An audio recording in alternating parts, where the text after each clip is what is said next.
Heard that recently that's become a real issue. So, you know, I'd say get checked. I'm also being mindful of the fact that as the video is being sent to more people, I've noticed that while the amount of people clicking on the video has stayed the same, the average view duration has gone down. So I am literally talking about oftentimes people that have come into the video and then not really waited that long into it to give their take. And I get that. I'm a Korea hater. And I've had plenty of times where I've gotten like the gist of what someone's saying and then immediately wanted to give my opinion on it. But there's going to be times in this video where I say stuff like, well, I actually talk about that in the video. If you haven't watched that far, I guess you wouldn't know. I get it. I'm here for you. I'm just chilling and vibing in the woods where I live now.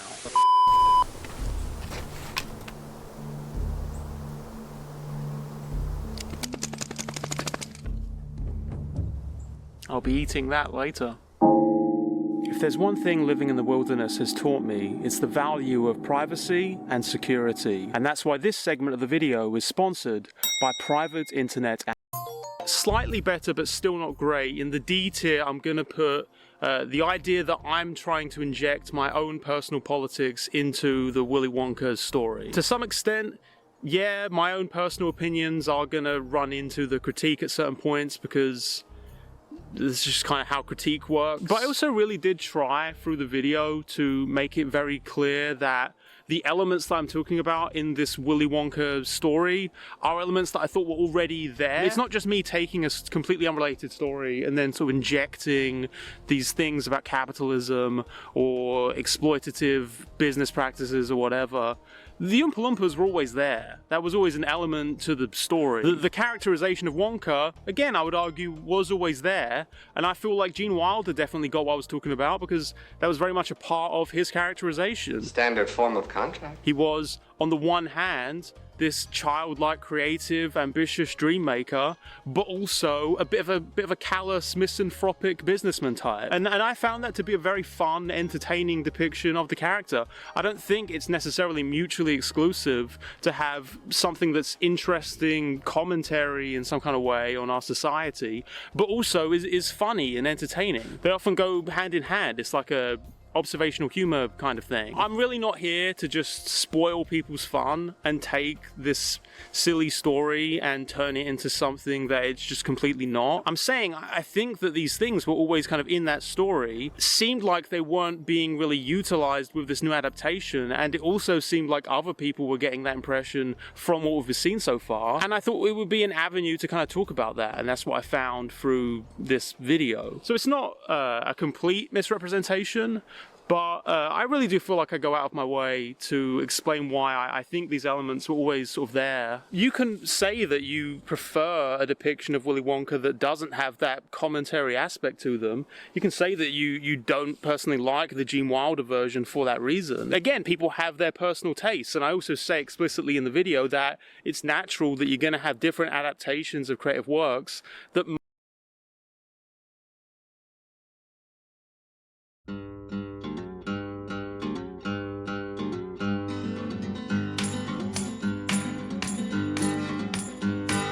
sing if you want to live long. They have no use for your song. You're dead, you're dead, you're dead, you're dead and out of this world. You'll never get a second chance. Plan all your moves in advance. Stay dead, stay dead, stay dead, stay dead and out of this world. Run fast, don't stand in the sun. There's too much work to be done. You're down, you're down, you're down, you're down and out of this world.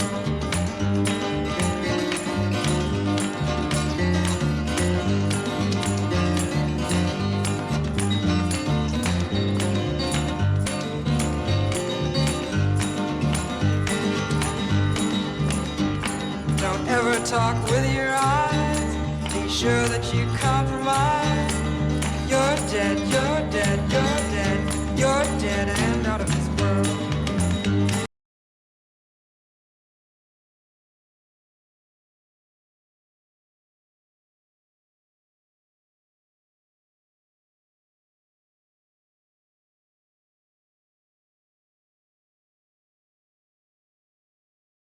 Shift A, add a cube.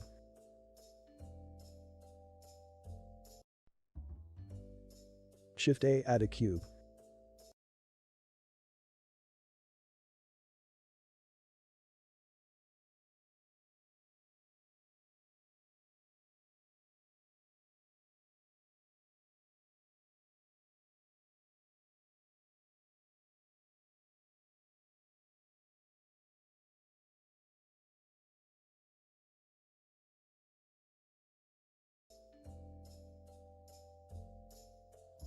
Edit mode.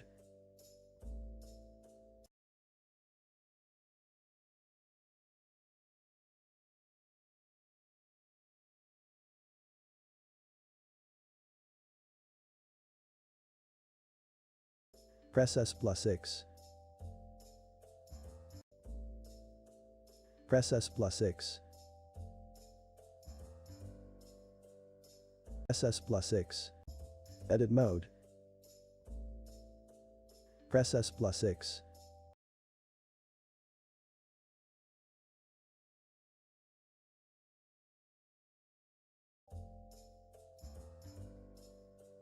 X.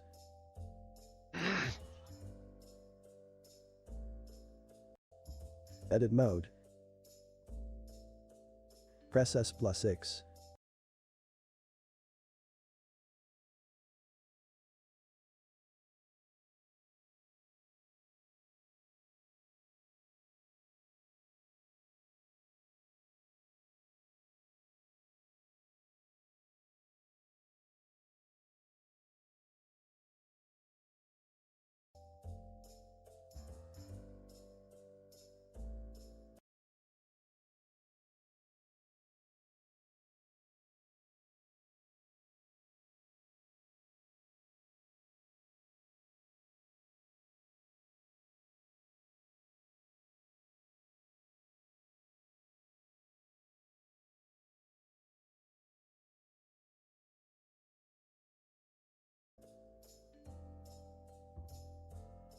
Click Mesh. Tab to Shading. Select Smooth Face. Tab to Shading. Select Smooth Face.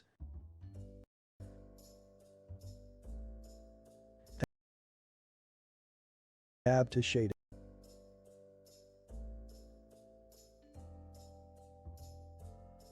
Click Mesh. Press S+X.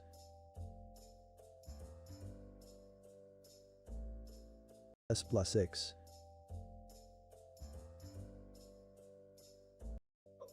Hello?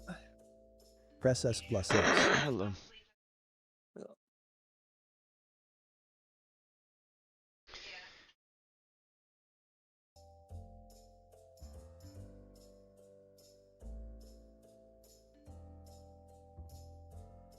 Click Mesh.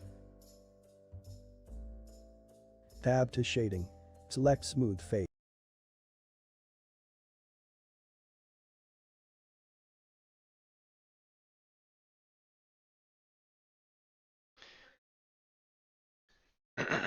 You can set a status for the Saw you set to procrastinating. yeah, what so do you get a message or anything on your phone app if I change that? I didn't when you changed it. I just noticed it when I came in. That's it.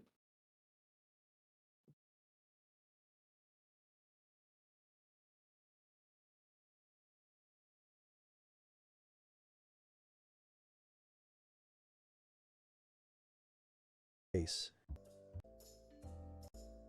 Tab to Shading. Select Smooth Face.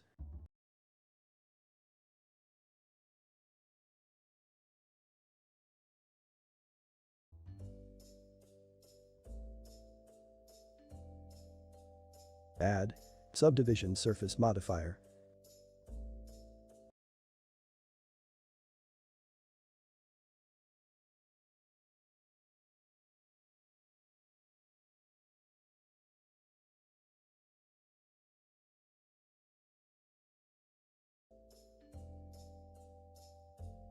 Levels Viewport 6.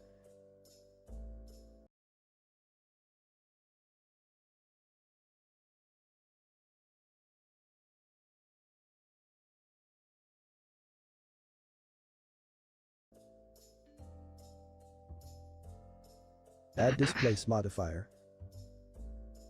Click New and rename texture. Texture 1. Click New and rename. Add displace modifier.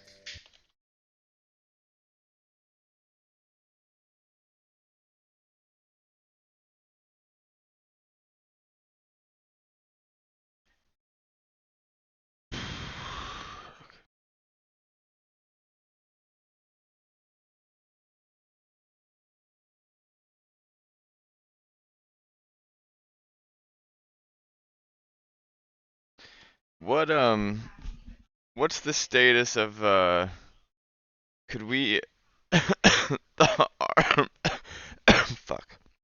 The arm that you made is fully rigged and could be animated, right? Yeah, I was working on re-rigging it because some of it was not looking great when it was animating, so I was trying to figure out how to do that. As long as Um, shit's not like, part of this, part of the mesh is like stuck in one spot so it looks like you're pulling super elastic skin everywhere, you know what I mean? hmm, As long as yeah. that's not happening. I wouldn't mind getting ah! Fuck. Jeez. I wouldn't mind getting arms in. Part of me is like, maybe just fucking clone the arm and do every animation on both rather than animating them individually. I mean, it might look more natural to treat them as one thing when if we like truly animate them in Blender. Um, I thought it would feel if we were having, if we have the system of left click is like aim, or right click is like aim, and you always need to be aiming for it to be considering this one classification, then I still think I would prefer individual arms so that you can map specifically like whatever mhm. magic resource or whatever ritual like doobly doo you're doing with your right hand can be its own thing. But if we lose that, I would say I'm fine with going to two, to animating two arms with one controller.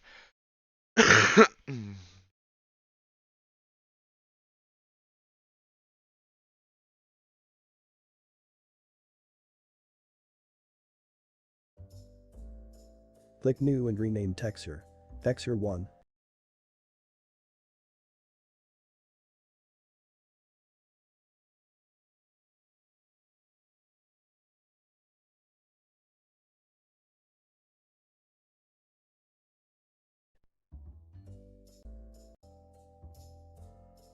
Add displace modifier. Click New and rename texture. Texture 1.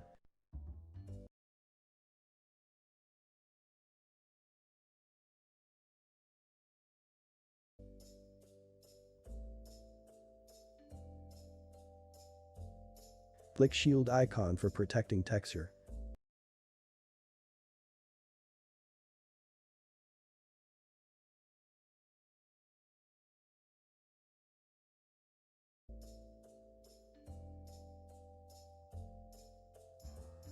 Open texture properties.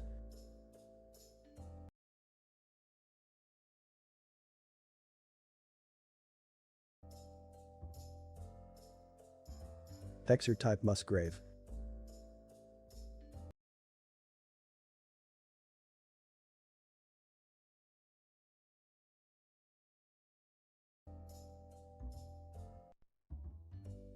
Noise basis change in Voronoi F2 F1.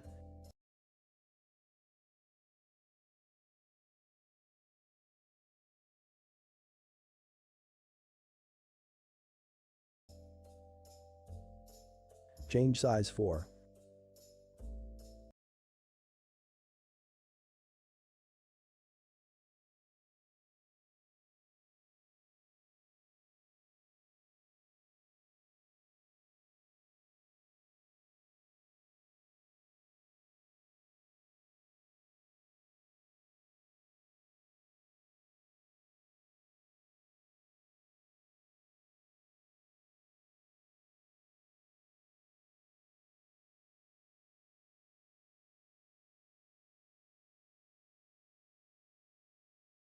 Why am I not seeing mine change like that? Am I not?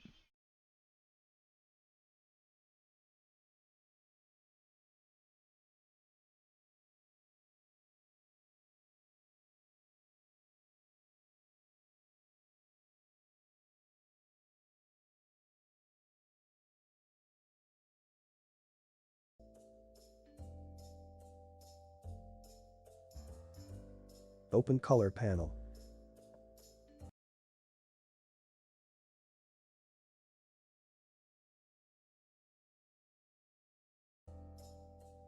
Enable color ramp and open it. Wait, am I supposed to be an object now? Okay. That's why. You never said that.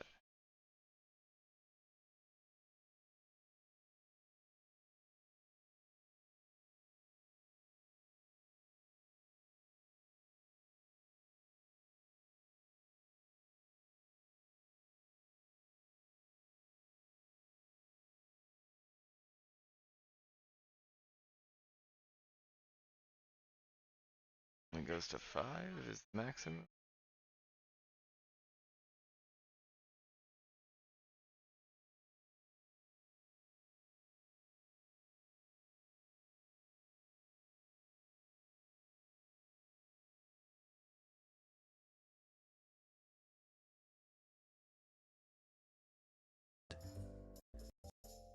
Basis change in Voronoi F2 F1. Change size 4. Change size 4.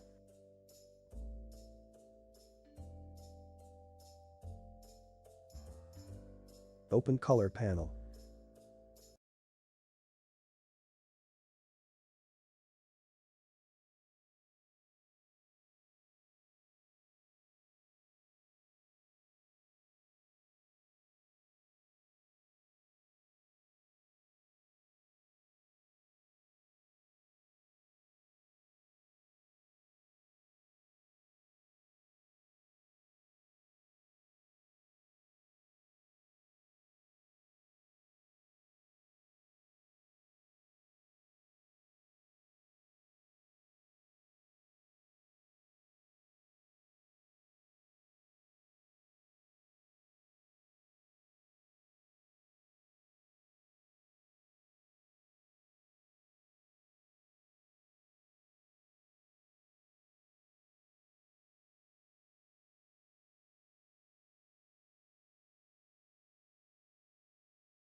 That looks okay.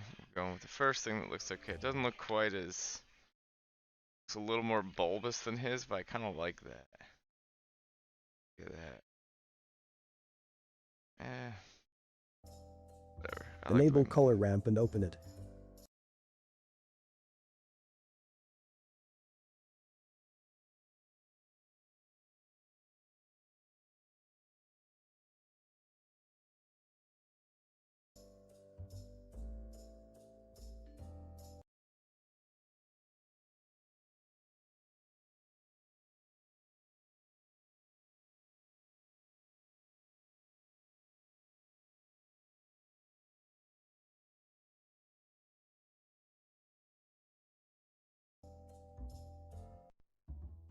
Flick plus icon.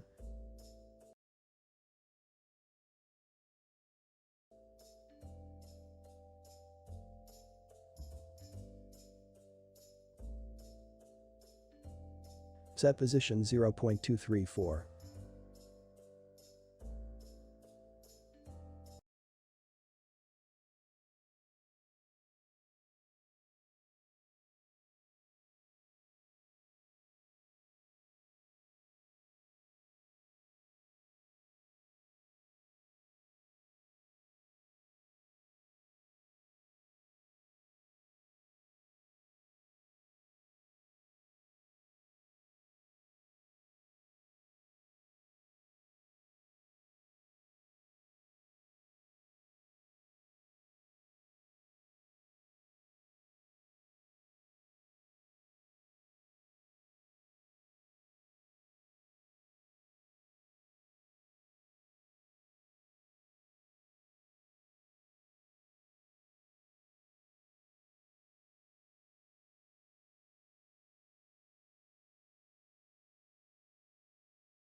Not really quite Click color doing icon. what he's doing, I guess, but Change V value 0.867.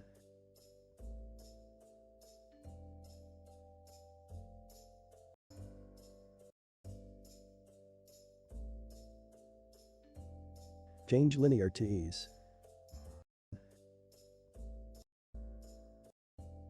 Set position 0.234.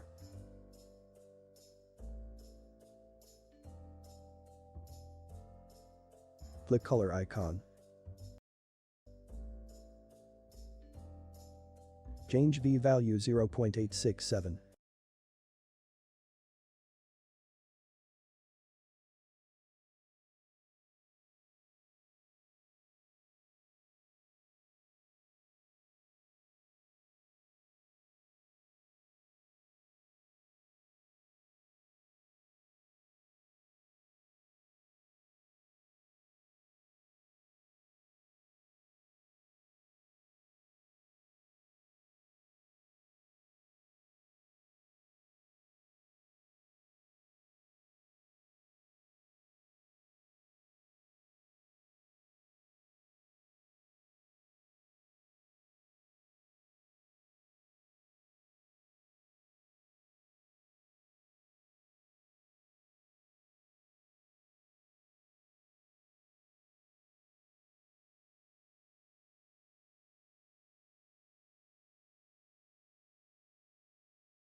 Click shield icon.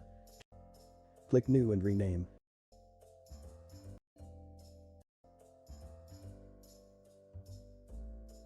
Vid level set to 0.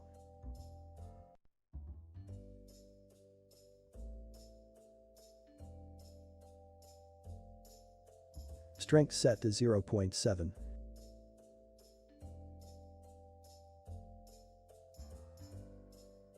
Add displace modifier. Click new and rename. Vector 2.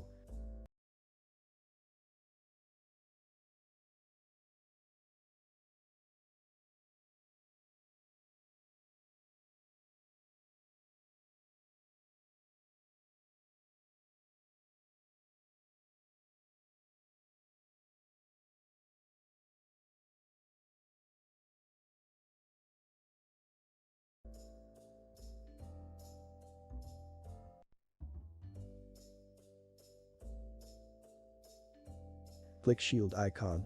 Change local to global.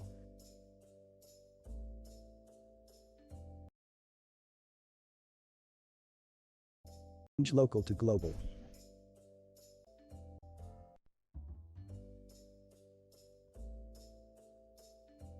Click shield icon.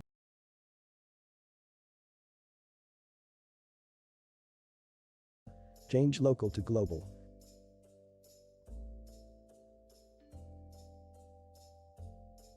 Open texture properties.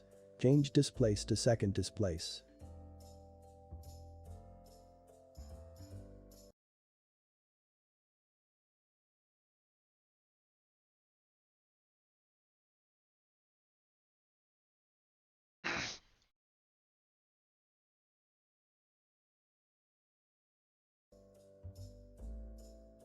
Change size 3.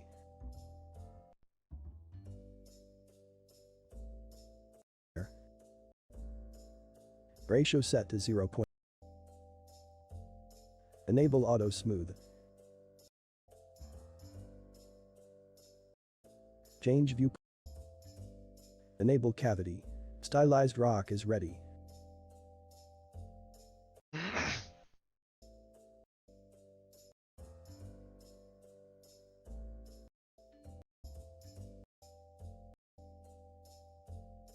Open texture properties. Change displace to second displace.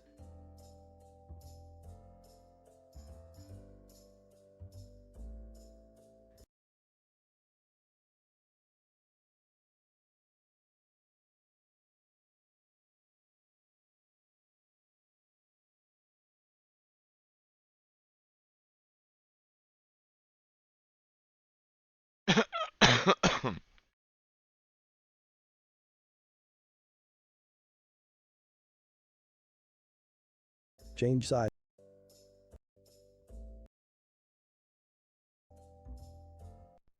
Angle 20 degree.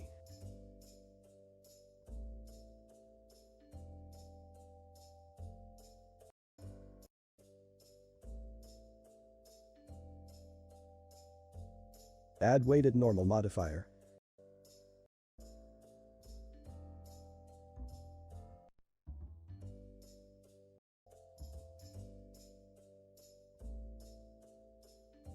Enable keep normals. Flick matte cap. Joy stylized studio light.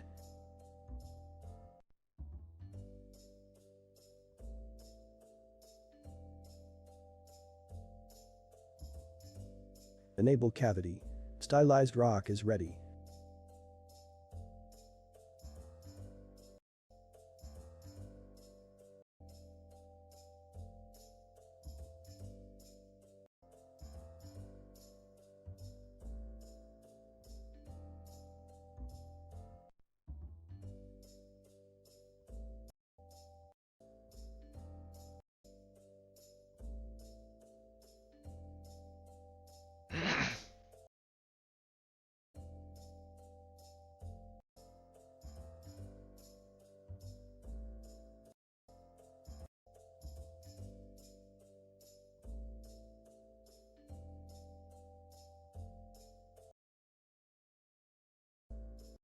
Texture 2.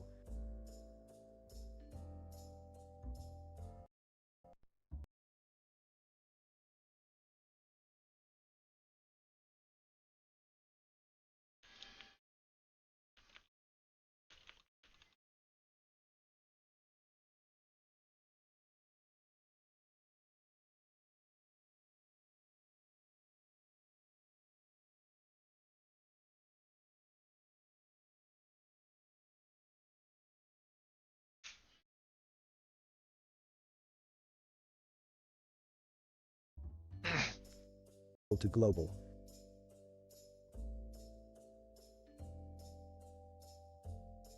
Open texture properties. Change displace to second displace.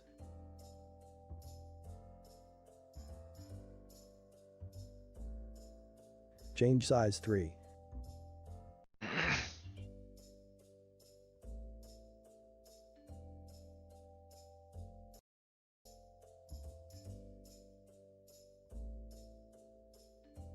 Set strength 0.5.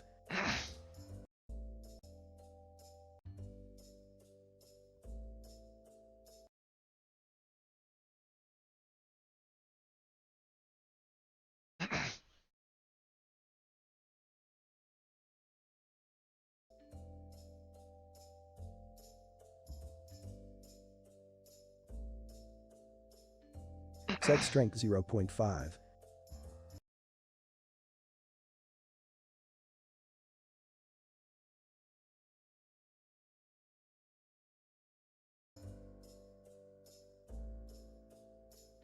Mid-level 0.1.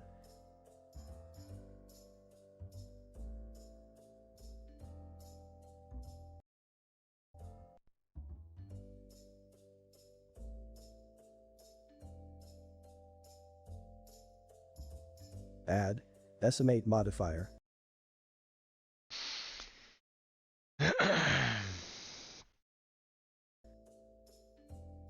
Enable triangulate.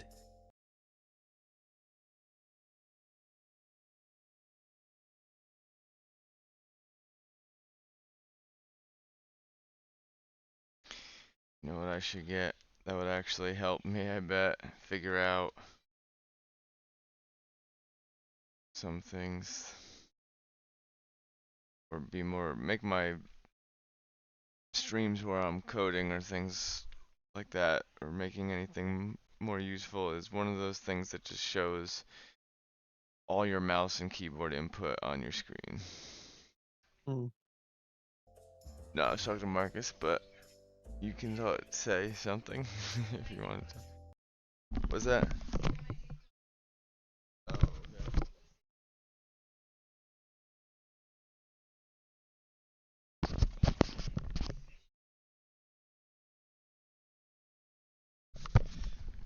The murderer is back in town, so there's no school tomorrow. Oh man, that's crazy. How did I know he's back in town? Hi, puppy. How do they know he's back in town, Lauren? He's been spotted on Ring cameras. He went down to Longwood Gardens and stole a truck. Conflicting reports about whether he still has the truck or not. Damn. Lauren's following it very closely. I mean, you know a lot of stuff about it, seems like.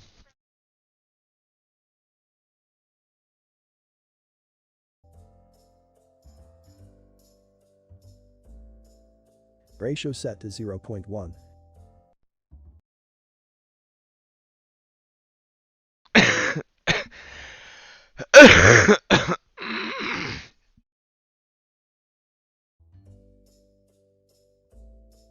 0.1.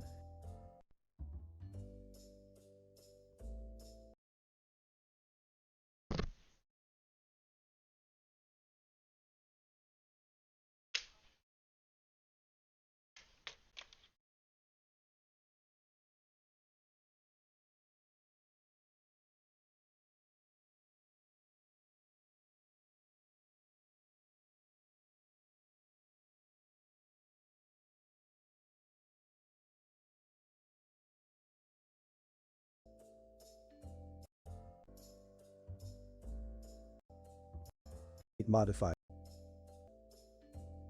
Enable triangulate.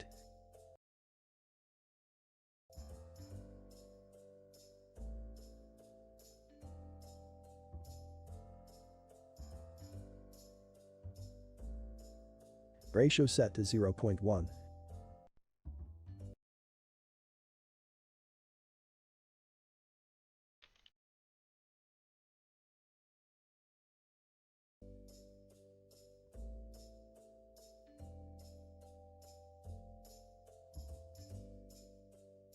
Add one more. Decimate modifier.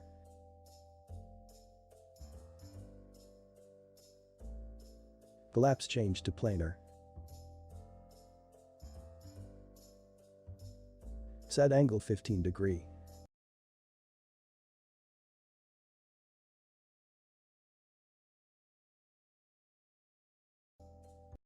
Decimate modifier.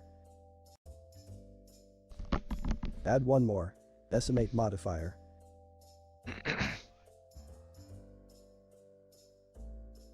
Collapse change to planar.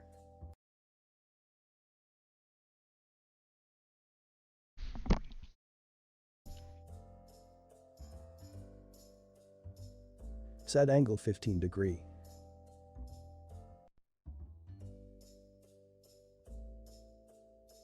Box all boundaries.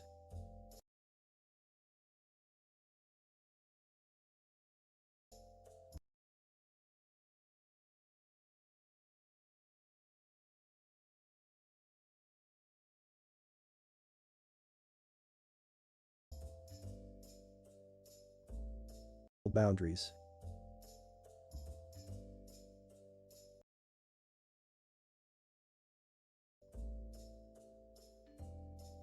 Add smooth modifier.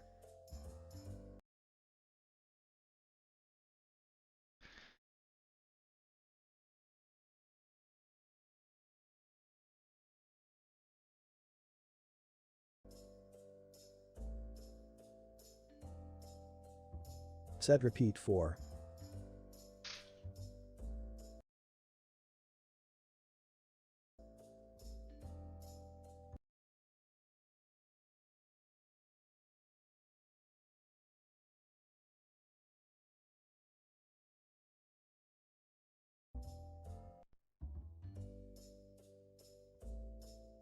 Add bevel modifier.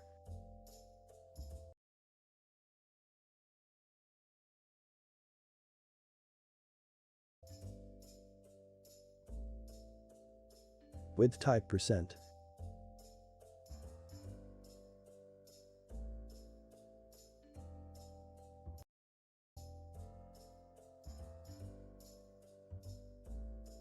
Set width percent 10%.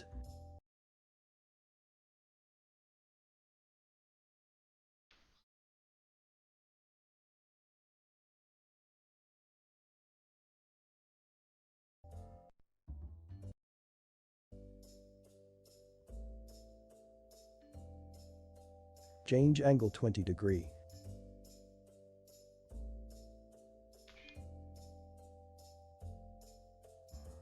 Open Geometry tab. Disable clamp overlap.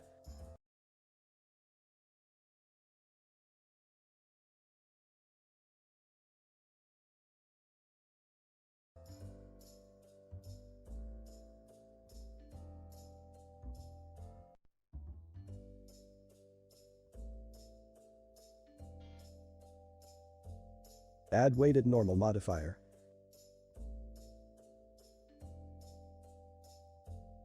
Enable auto smooth. Enable auto smooth. Add weighted normal modifier.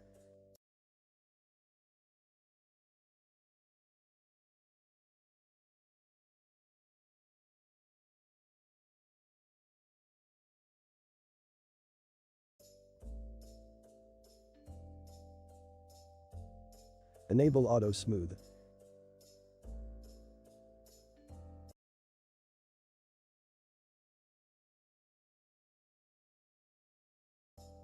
Enable auto.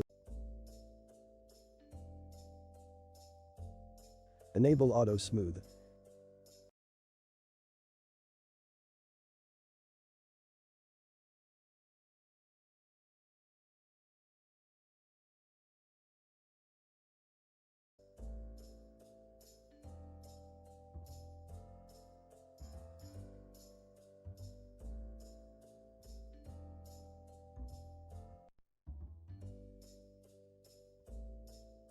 Add triangulate modifier.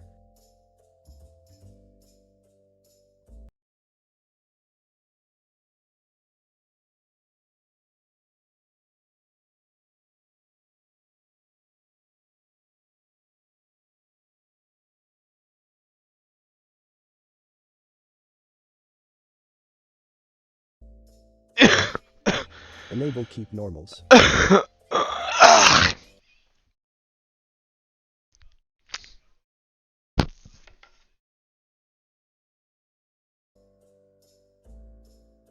Change viewport shading.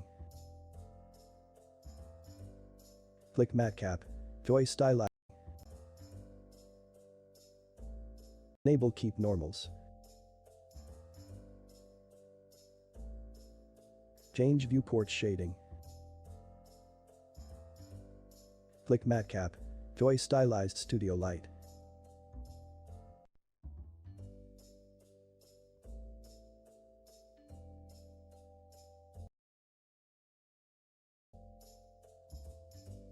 Enable cavity. Stylized rock is ready.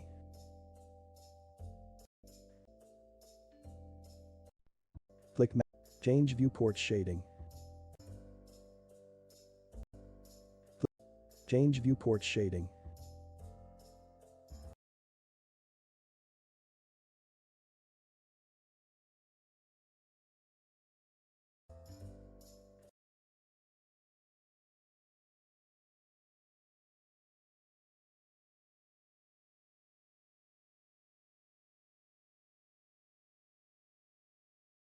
Click matcap.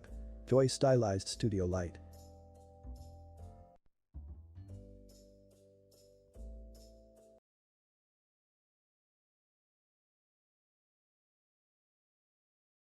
Lauren, look what I made. This looks nice. I made it literally with just menus. I made this with menus. It looks like a rock, right? Oh, that's cool. Can I show it on my stream?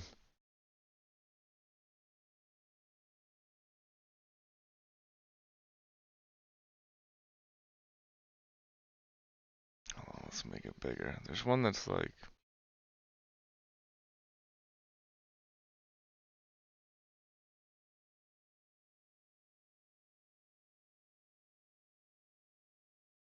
is a pumpkin. Yeah.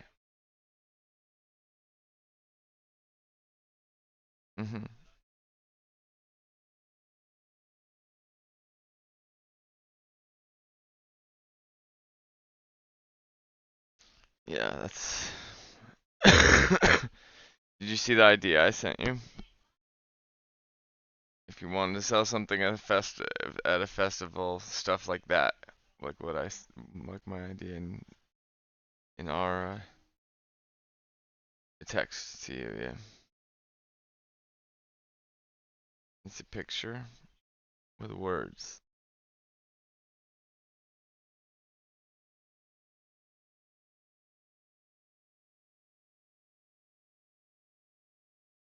What do you mean color variation? You don't have to do it like a pixel at all if you don't want to. I just thought that would translate the easiest to, but just, it's from Yoshi's Island. When you touch the fuzzies and they make you dizzy.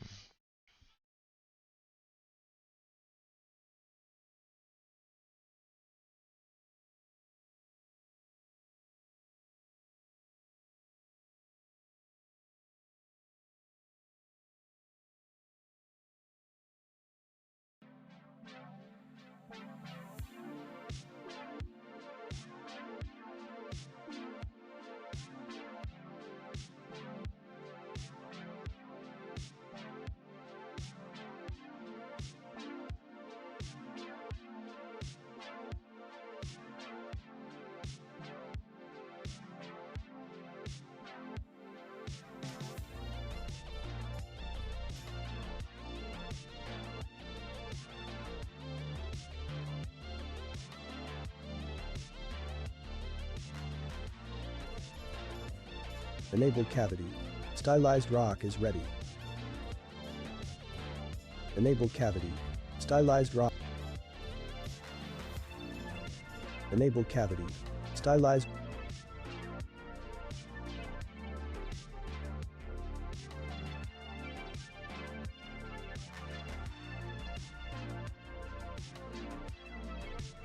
Rock is ready. For free on Gumroad. Link in description.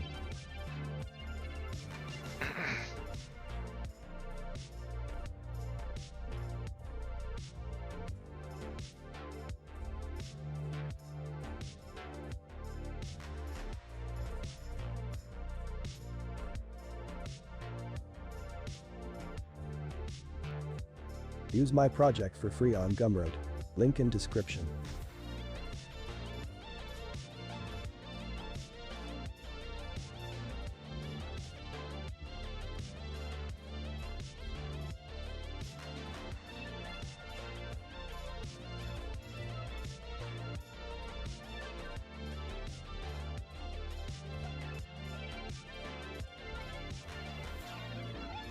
Gumroad. Link in description.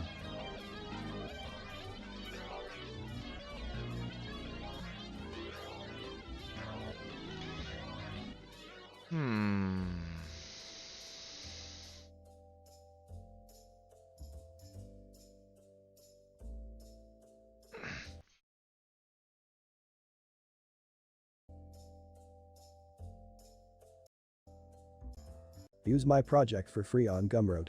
Link in description. Use my project for Use my project for free on Gumroad. Link in description. Go back to edit mode. This is the part I need help with and it's not really saying.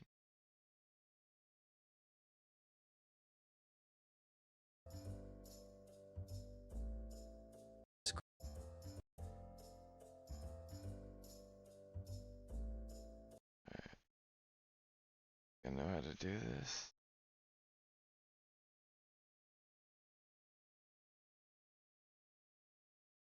In description.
Two, three, four, right? And then I could do size.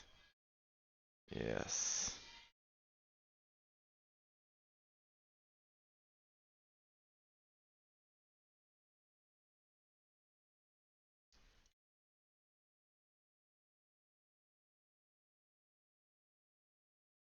Top is not flat though. How do I make the top like smooth?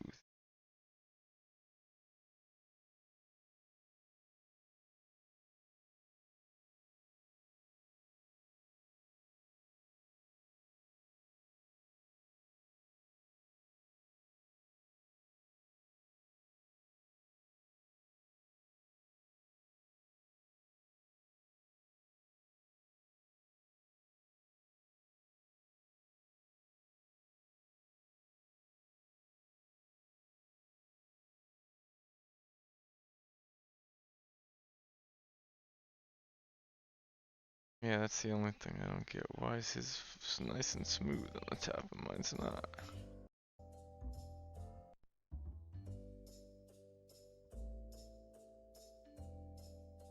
There it is. What did he do there?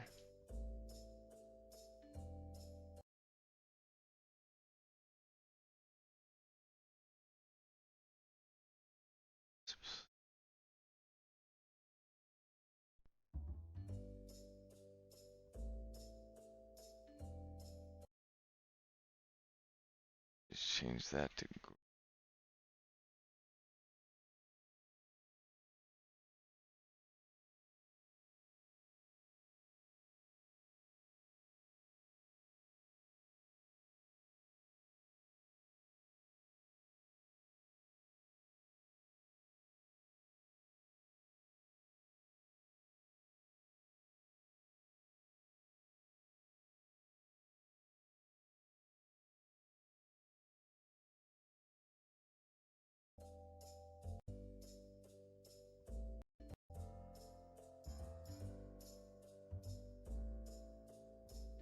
wait, first click all that.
I don't know. Fuck me.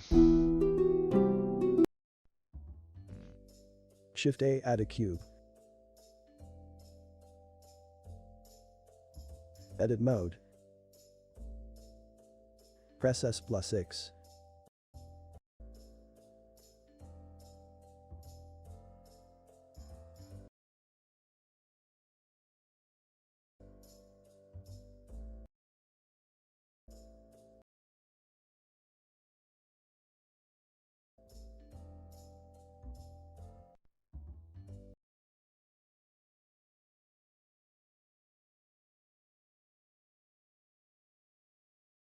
Okay, maybe I see.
Okay.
Do you know how to check if vertexes are part of a vertex group?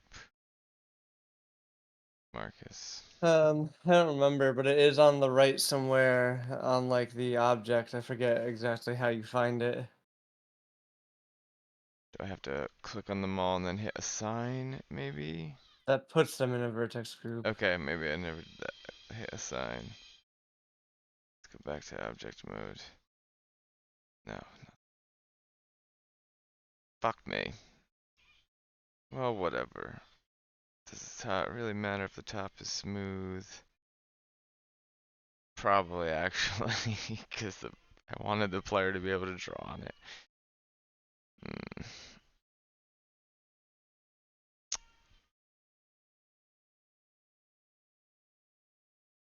Hmm.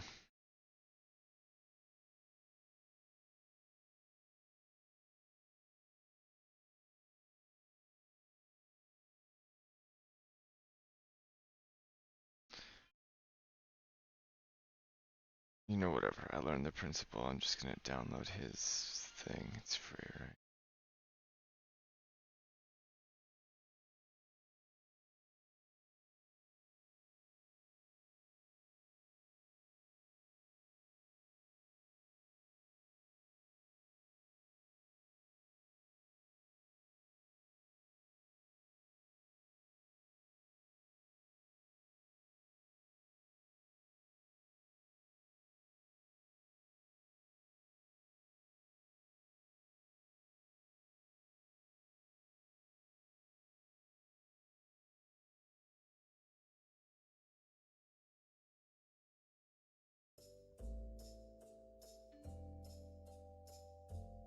Add weighted. Link in description. No.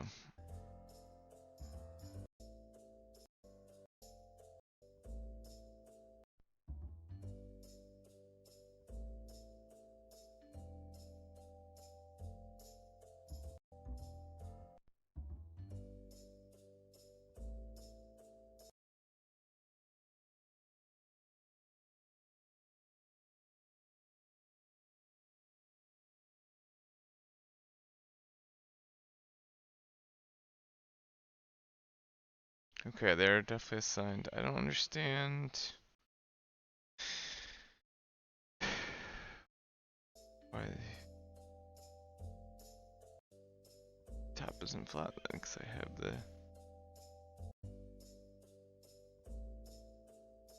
Okay, texture 1 and texture 2.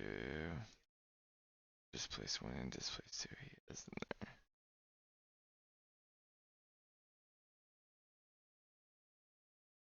No, it's. Yes, perfect. Awesome.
What the fuck just happened? I exported and it fucked it all up somehow?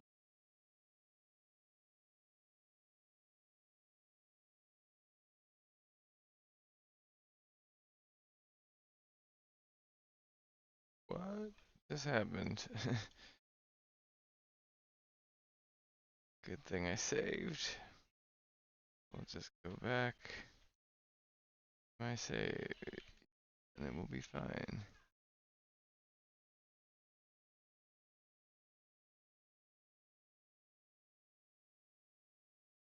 No, it's not fine. It's like this forever now. Let's try opening and reopening.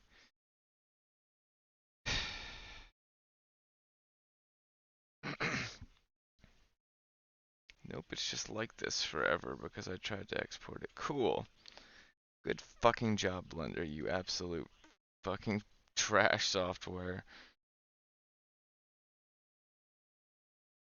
And all of them are like this now. All of my saves. Amazing. Fucking amazing that is. I'm done with this for today. Goodbye. This.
you a false example. If we just press S, then while scaling like this, we hold the control key to turn on the snapping mode. Notice it will snap, but only based on the mouse location and not really aligned to the Z-axis. So the correct way to do this is to press S for scaling and then press the axis constraint. Because we want to constrain on the XY plane, or in other words, on the Z plane, we need to press Shift Z. Now, when we hold Ctrl to turn on the snapping mode and move the mouse cursor to this vertex, as we can see, it will snap correctly.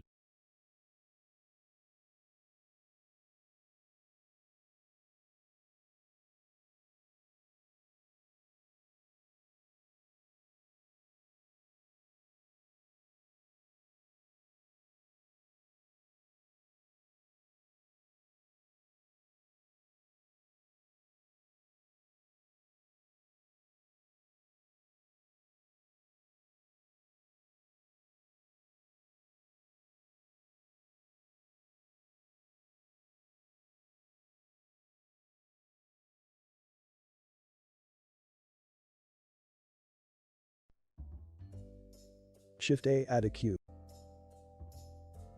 Surface modifier.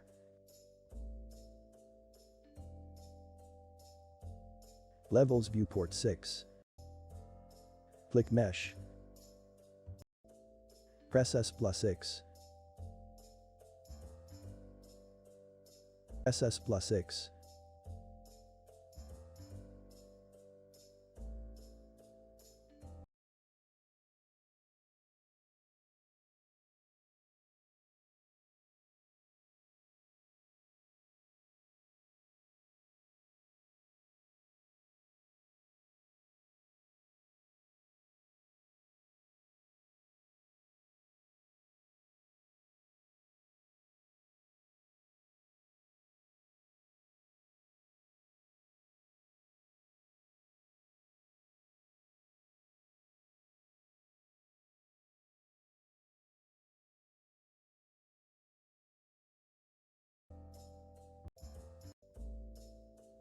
Press S+X.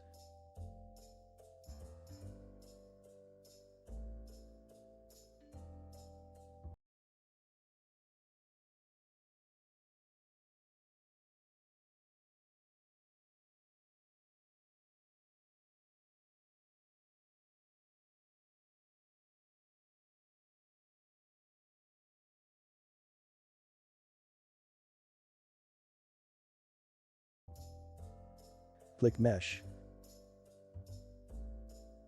Tab to Shading. Select Smooth Face.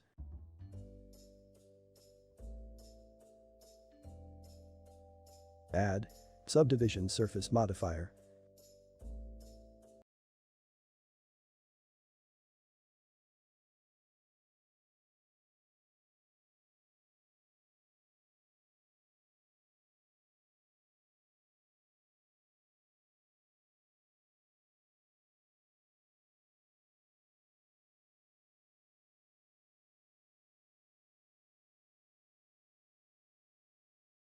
+X.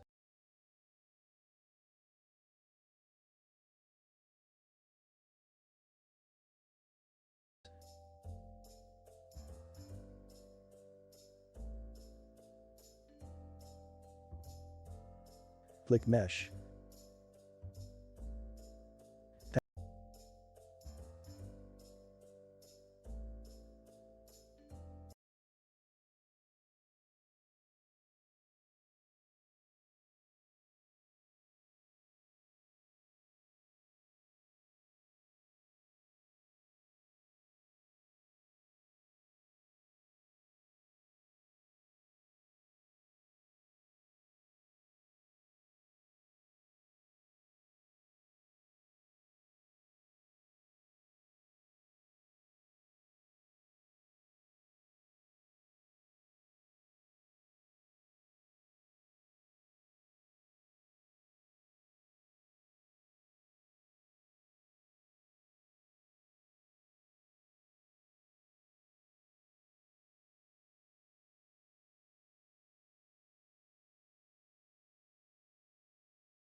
Click Mesh.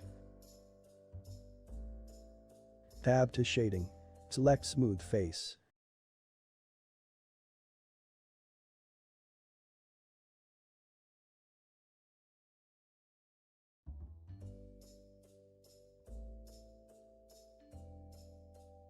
Add Subdivision Surface Modifier.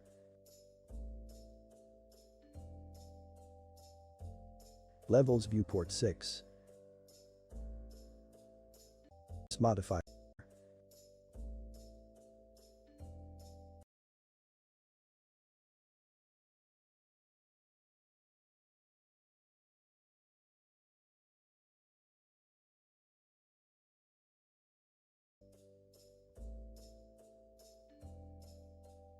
Add Subdivision Surface Modifier.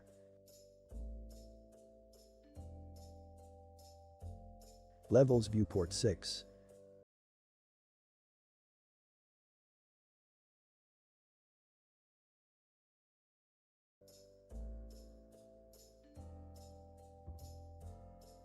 Add Displace Modifier.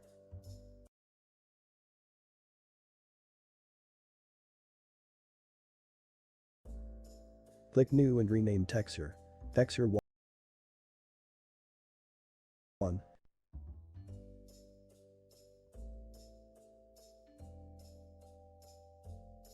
Click Shield icon for protecting texture.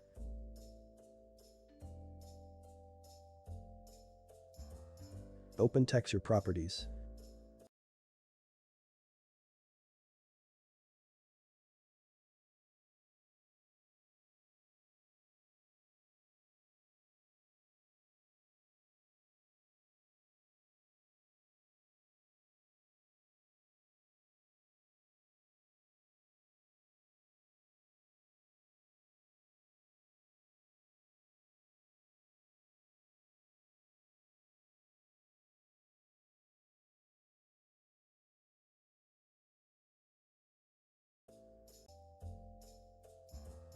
Open Texture Properties.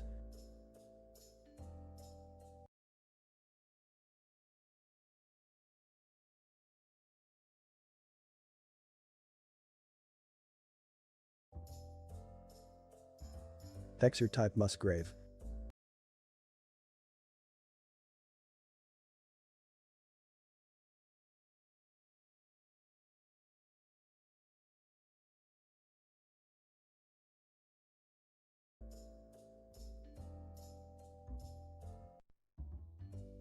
Noise basis change in Voronoi F2 F1.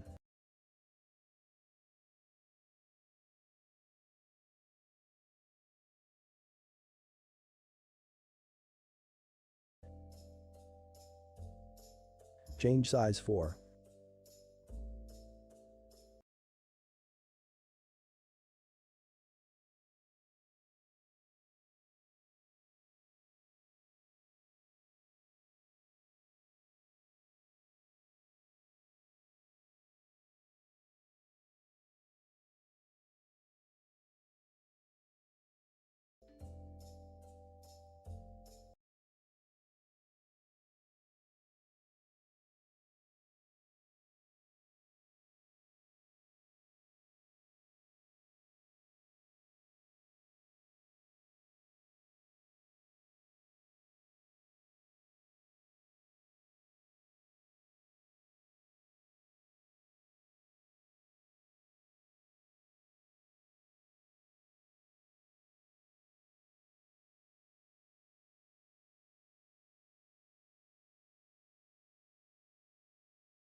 Open color.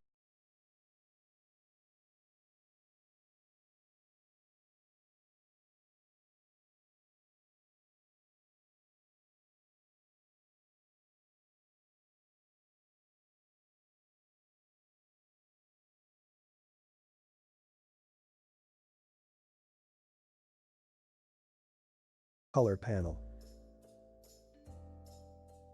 Enable color ramp and open it.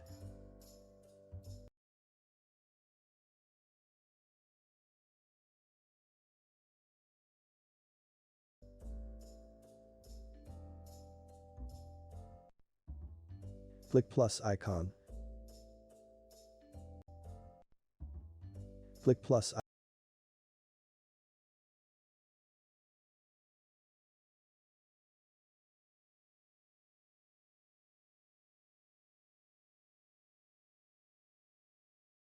icon.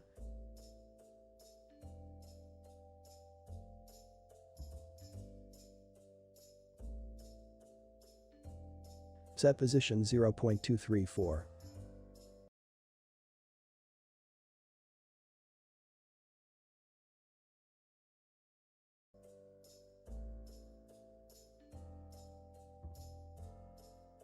Click color icon. Change V value 0.867.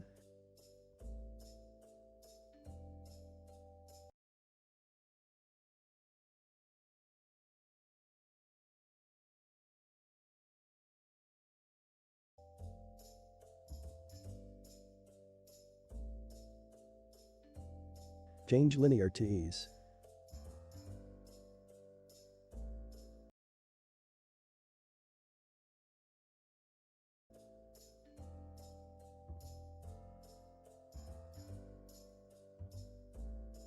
Mid level set to 0.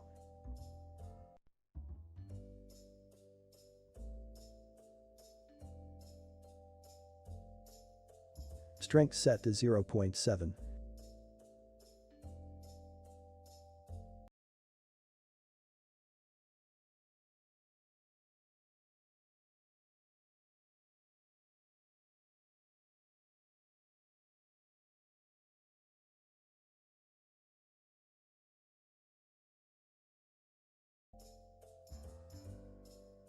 Add displace modifier. Click new and rename. Texture 2.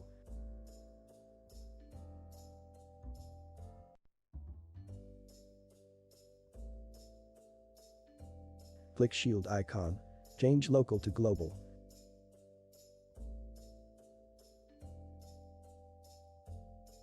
Open texture properties.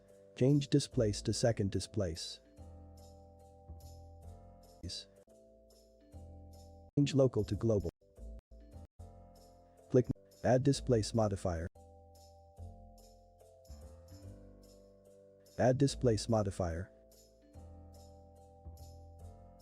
Click new and rename. Texture 2.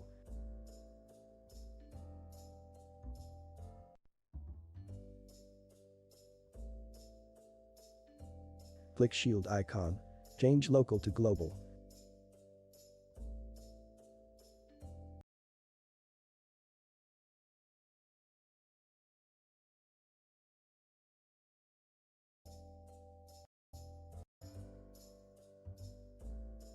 Mid level to 0. Add displace modifier. Click new and rename. Texture 2.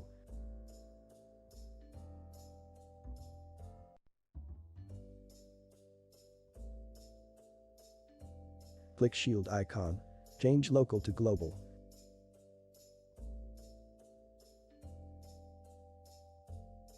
Open texture property.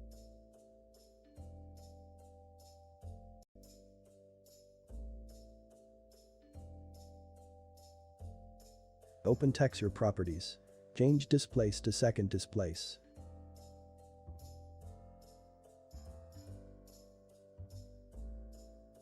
Change size 3.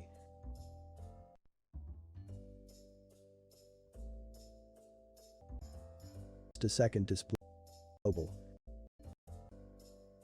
Add displace modifier. Add displace modifier. Click New and rename. Texture 2.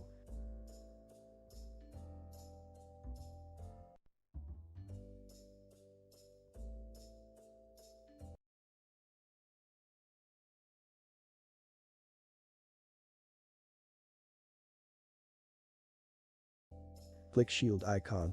Change local to global.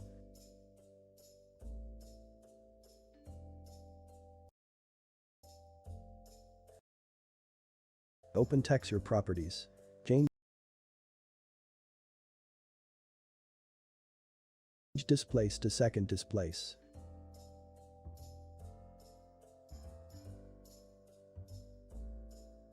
Change size 3.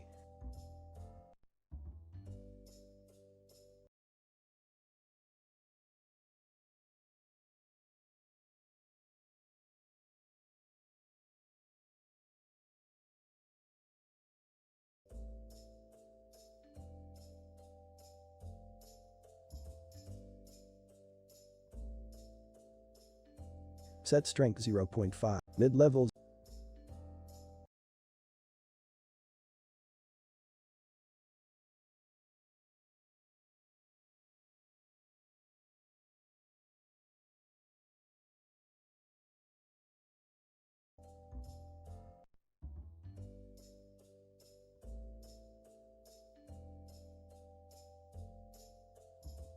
Add. Decimate modifier. Ratio. Add one more. Decimate mod. Add. Set angle 15. Add one more. Decimate modifier.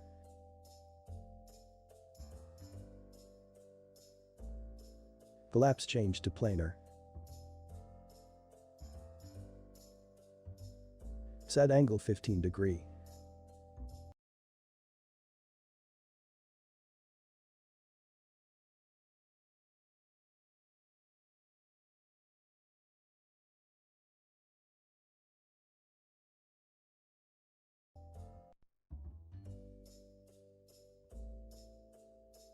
Box all boundaries.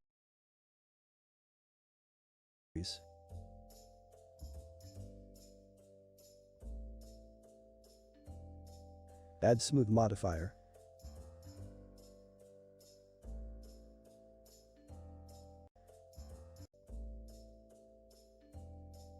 Add smooth modifier.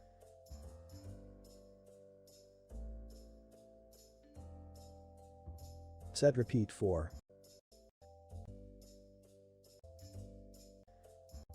Set repeat.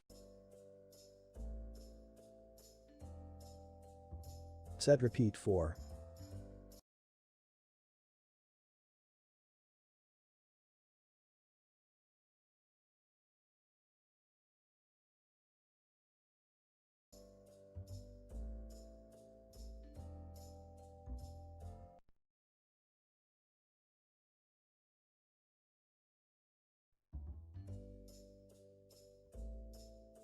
Add bevel modifier.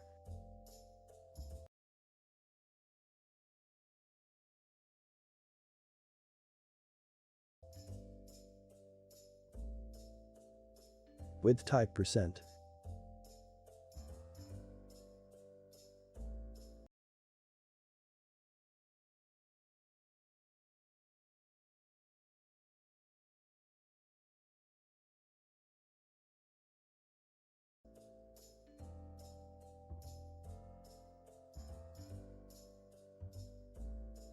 Set width percent 10%.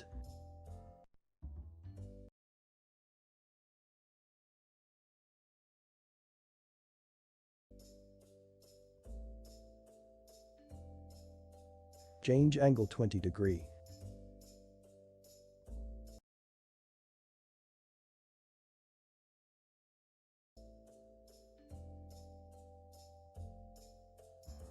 Open geometry tab.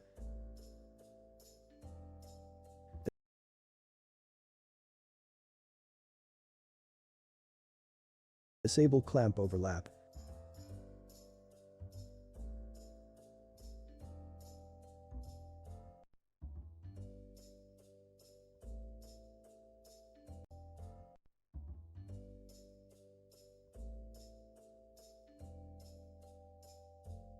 Add weighted normal modifier.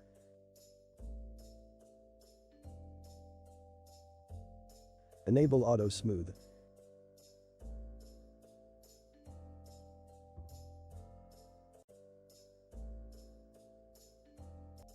Enable auto smooth.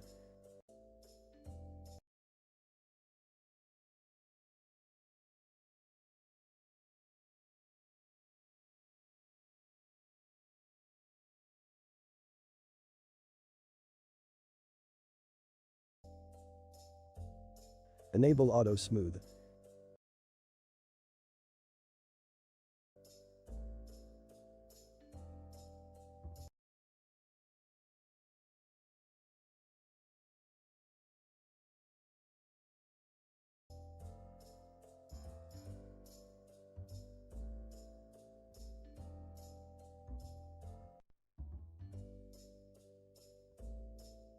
Add triangulate modifier.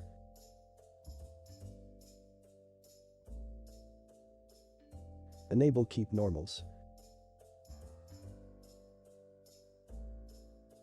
Normals. Add triangulate modifier.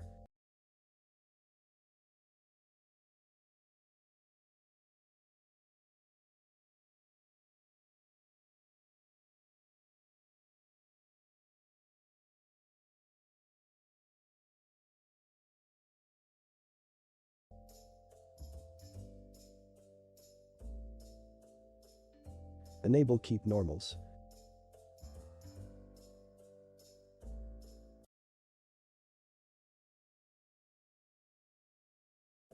Change viewport shading.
precision, but they all add up over time, and it's paralyzing. I keep telling them I am a manager.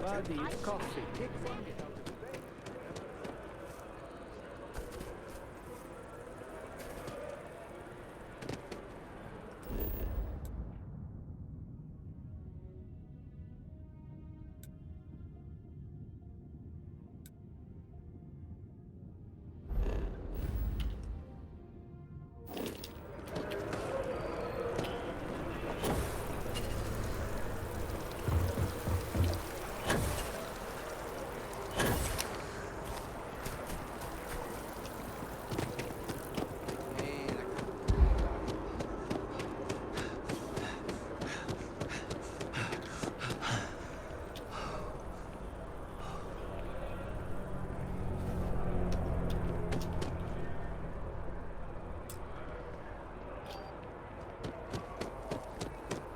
See that scientist out in front of mast, staring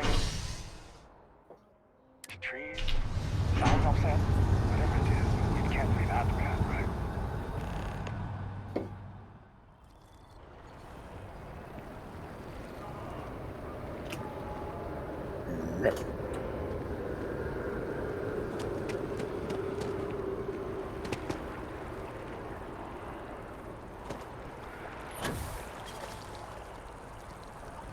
Just why?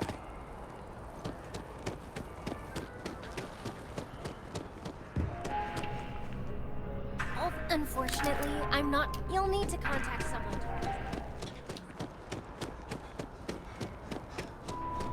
You look great. But if... Hi, well, if you're here, all our service... Come back anytime.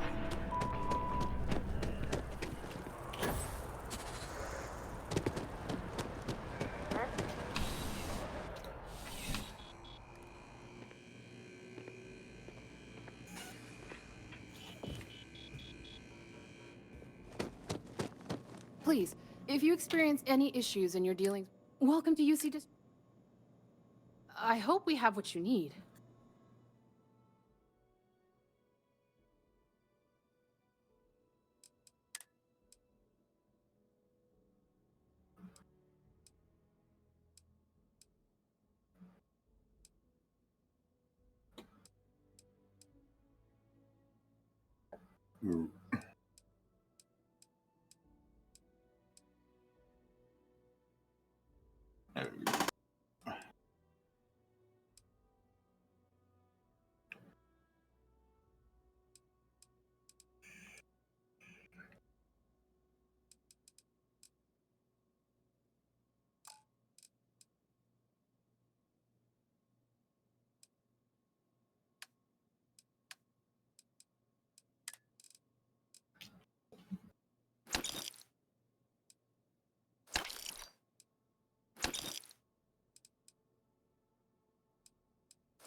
You mean Bethesda?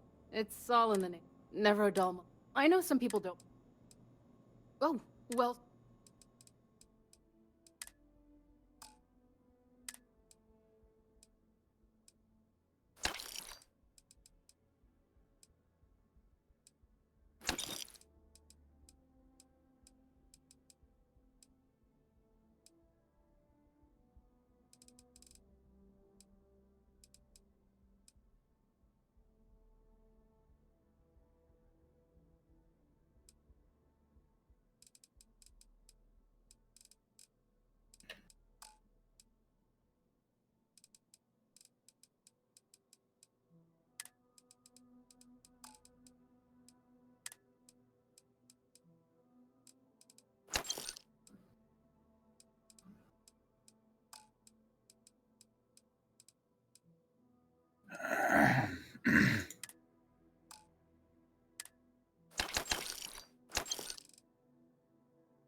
Right, right. Come back if you need something else.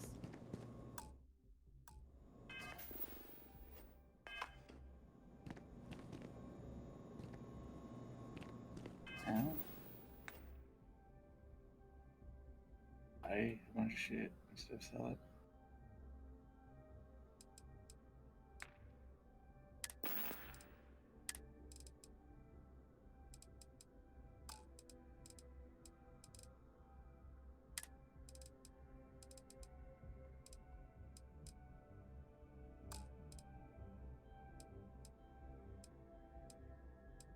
So heavy. Oh, the ship parts, yes.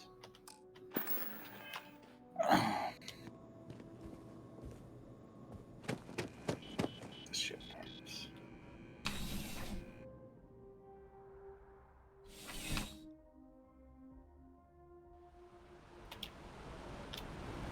Be careful if you run into those ecliptic jerks. Fly around like they own the settlement.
What's good? Damn it. I'll always do that.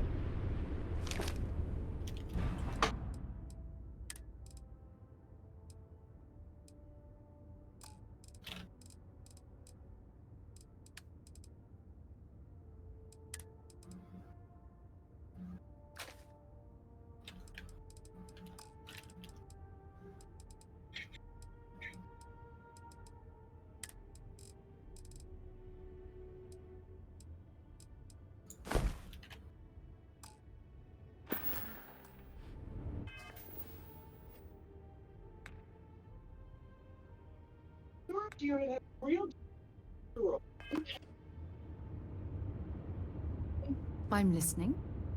Okay.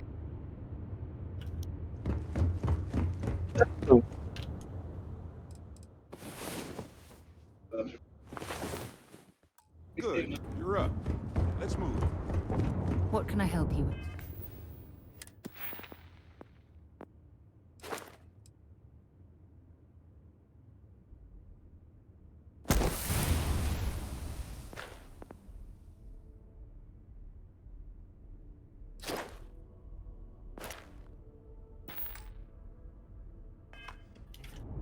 Well, if it isn't my favorite walking track.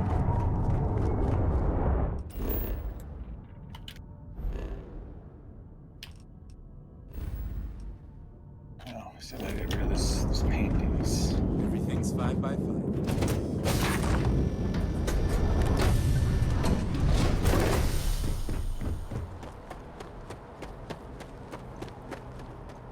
Stash them here. Keep your eyes open. Watch your step. You stole art.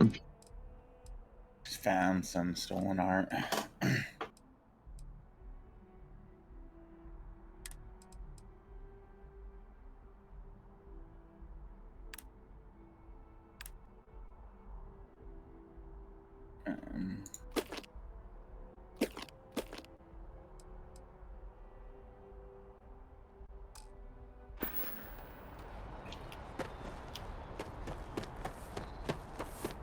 Now, will it let me fly up?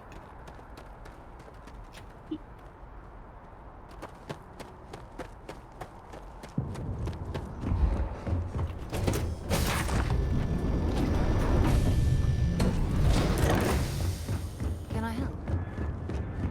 Glad to be a part of the team.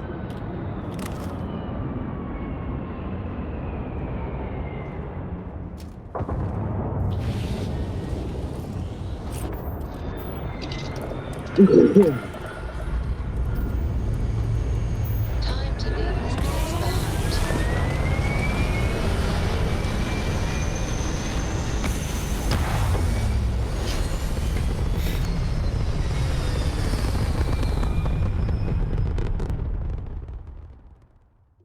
Apogee kick complete. Orbit steady. Yeah, no contraband, bitch. Alright. You. What's up? I wanna hail you. Let's trade. Appointments to be made, but I can spare a moment. Oh, well. How do you feel about the persuasion system in this game? I've heard varying opinions. I'm still not completely sure how it works. I just randomly... I'm not trained in it or anything, so, seems to randomly work sometimes.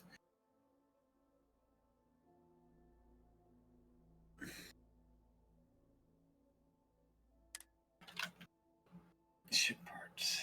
Gotta use ship parts.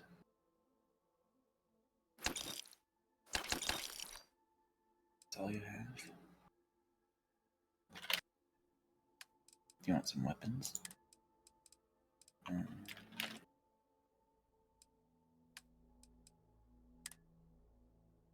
How about that? How about that? Okay, bye. Anyone else want to trade? See all our ships? Connection logged. Go ahead. Let me just get my ledger. Want to buy some stolen paintings? I don't know where you would, not me. But if you wanted to, let me know. You talking to me or somebody in the game? I was talking to myself, yeah, in the video game. I'm listening. Just giving this place got some knickknacks. Did what was I gonna say? Now you have anything cool? Have you stolen a ship yet? You said this ship wasn't stolen, right? No, this ship wasn't stolen. But I haven't stolen a ship now.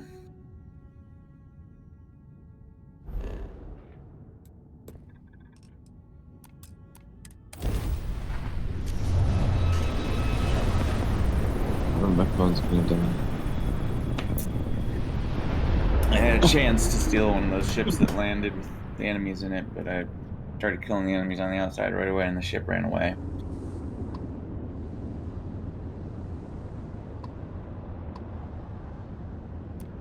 The eye is open to you, Constellation.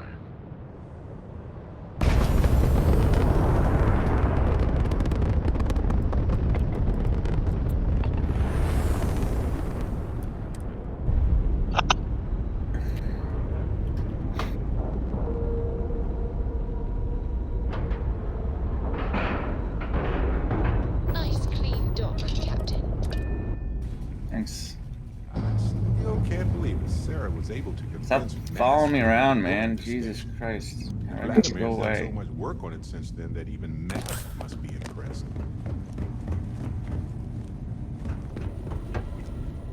What are you all about? We got a rook on deck. Good to see Constellation getting some...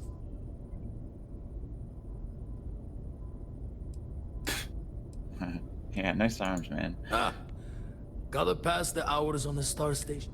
I've been trying for the more balanced approach to my spare time, personally. Reading science. Wish I could have been down at the lodge to see the artifacts come together. But...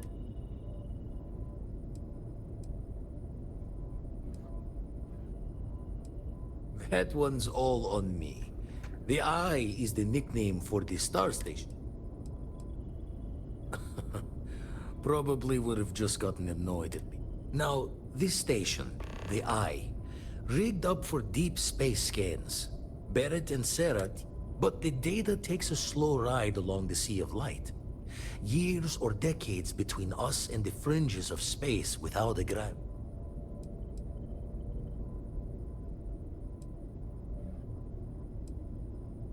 No matter how good the scan, it's still just peeking at light, and she only has one speed. Lot of interstellar bodies in the way, too. All that noise makes squaring the circle harder.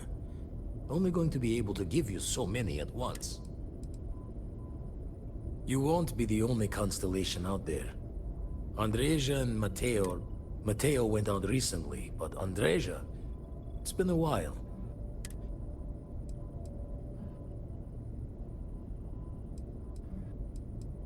Another Roken constellation who's making a name for herself. Likes to be on her own. I can relate, so I... It's okay to be worried about her, Vlad. She should be at one of the 2 sites I've marked on your star map. Can take care of her. Anyway, hopefully you'll be catching Fortune's smile, and we'll have some more artifacts. Happy hunting.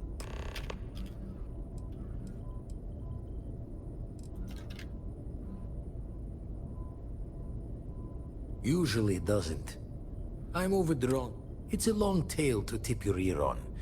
But if you ever thought I was going to see life's eclipse from there, but constellations, if you do go there, turn the lights off when you leave. Activities.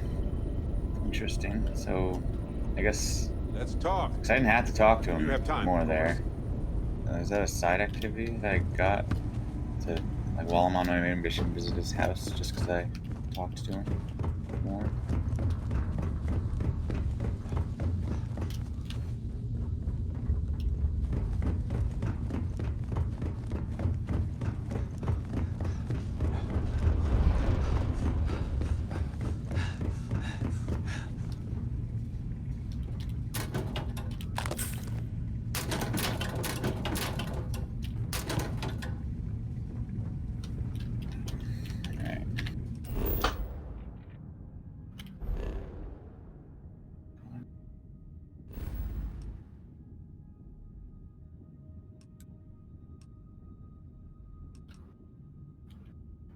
there's 2 locations. Let's expand out because this doesn't look like 1,000 stars. Like I said, there were 1,000.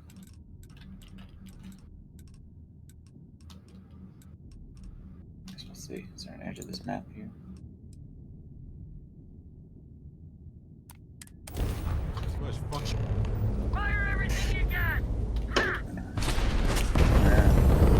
Wrong place, wrong.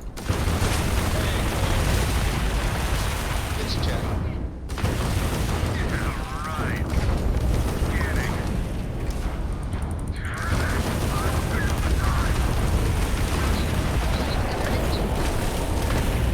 Grab jump down, Captain. Thank you, Mantis.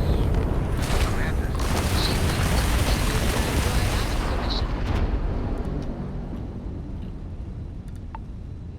Grab jump fully repaired.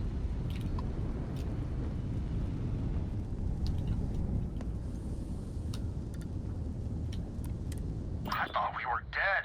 I can't. Everybody keeps going on about this Mantis. Who the hell is the Mantis?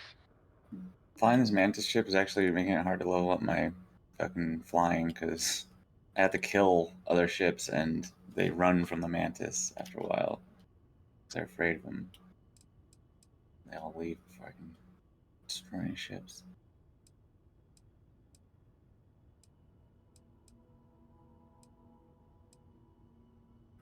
Must be some reputation. And so modest. So is the Mantis never. I can't believe we. Wait, so this is free? Yeah. Happily. Give me that reward. So damn classy. Well then, thank you, Mantis.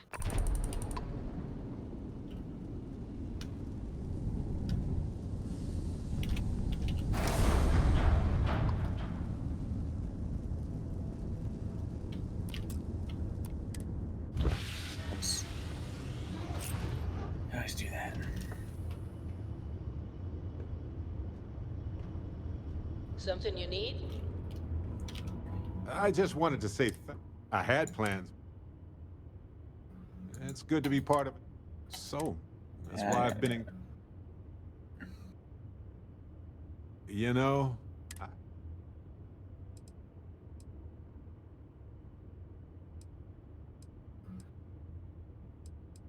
one time Irvin and I were on. Turns out it was one. In a way it was in... But outside of strange colonial life, we all had some sort of help. Irvin Madani was my husband. He was also a brilliant biologist who joined Constellation. Yeah, see.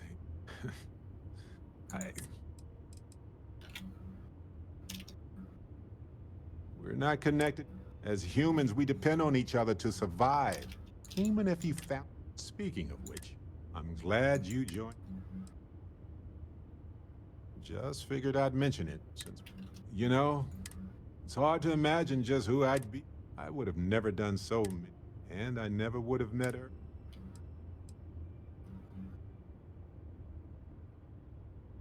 That's right. But for the choice. Irvin's been gone for over 20.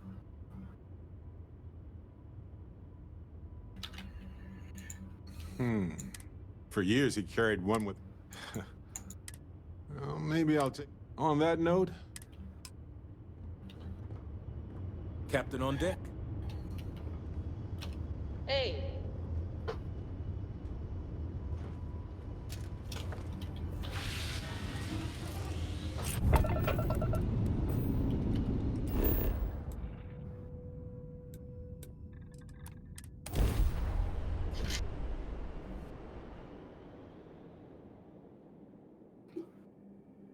Setting down, everything in the green.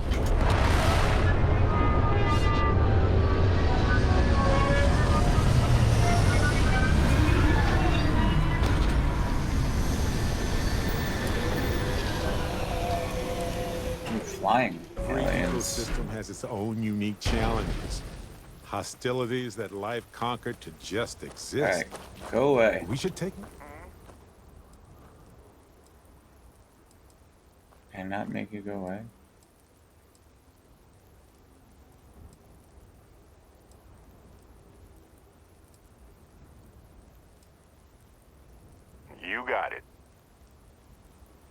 Yeah, you just stay here. These guys, though.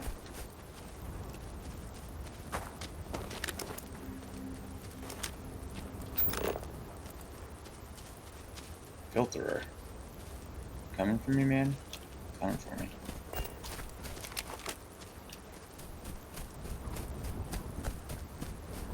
Here's my sending me back my ship.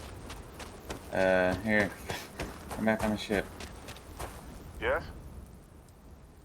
Right with you.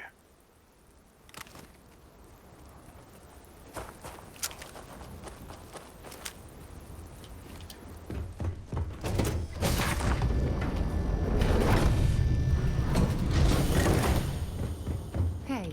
Need something? Tired of me already? You just stay on the ship, man. Nothing against you, just don't. All is well, Captain. All things considered. I don't want you running around me all What's the going time. on?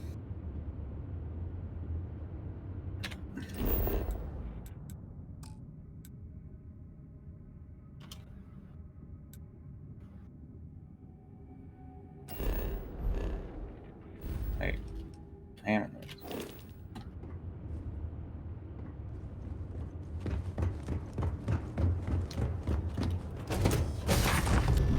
At least I got rid of that loser. Should get the robot though. I don't think he counts against my bonus for fighting by myself.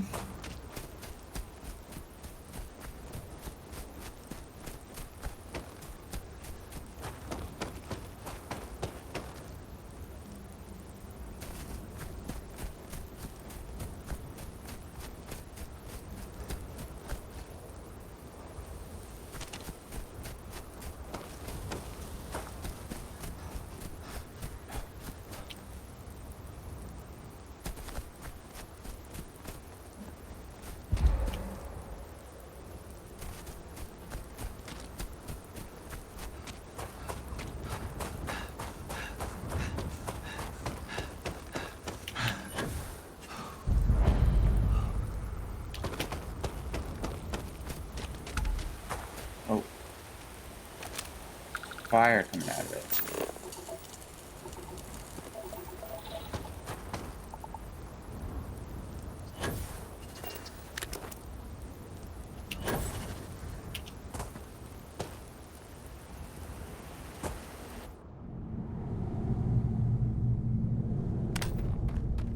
Okay, it's time to go in the cave and destroy quest. There's gotta be something cool in here.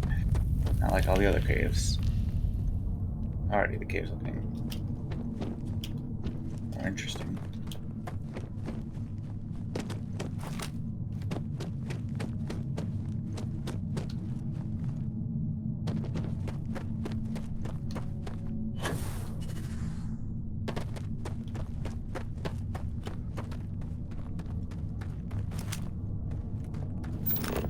Good.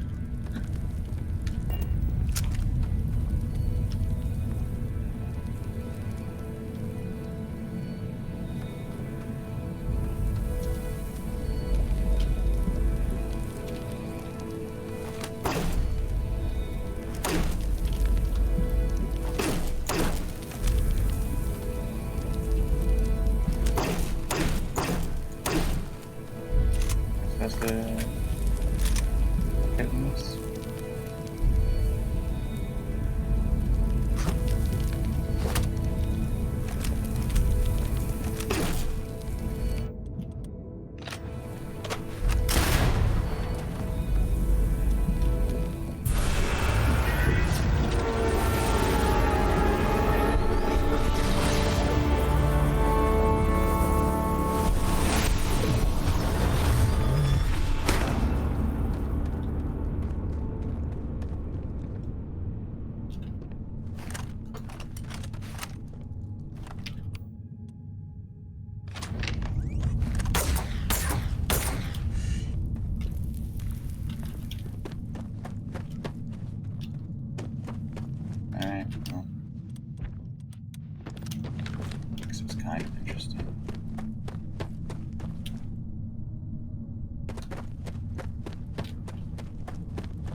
Oh. Just wants me to go to another planet. Why don't you tell me that? Maybe then I would have run for that fucking...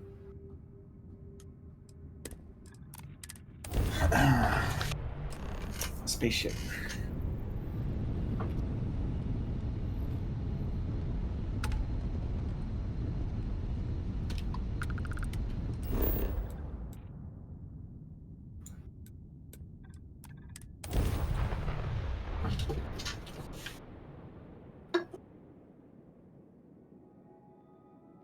Landing initiated. Watch your flaring.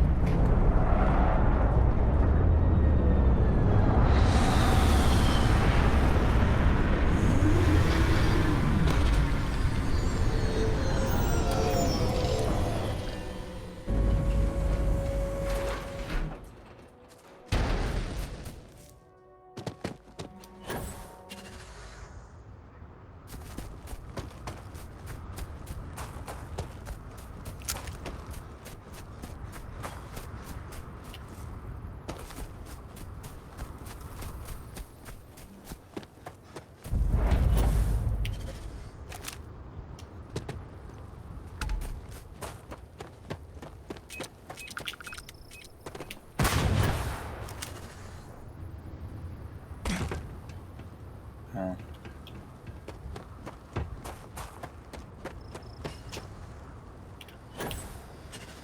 See what's up here first.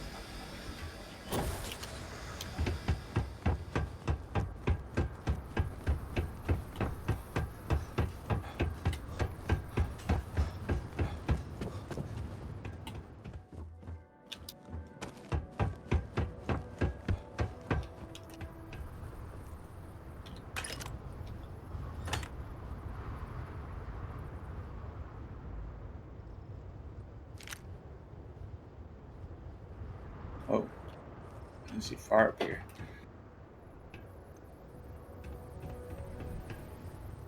This looks better than the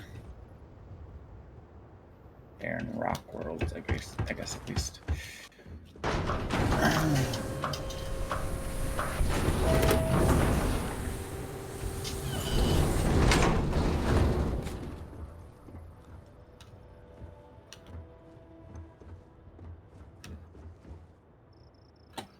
No, nothing interesting up here.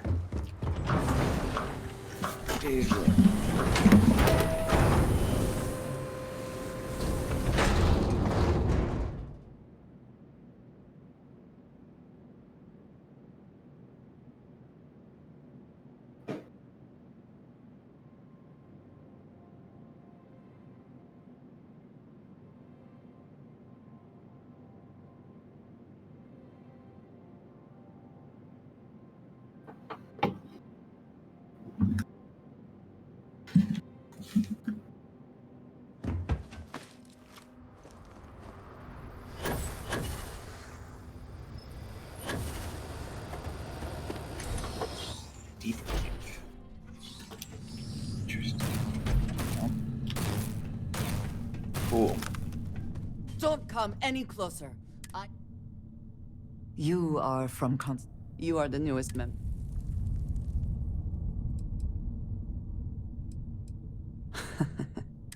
And yet you... We waste time. We should complete our mission and then... They said you were gone for a long time. I got here in like 2 seconds. You must be bad at this. Always worth checking. Never know what you might find in their pockets.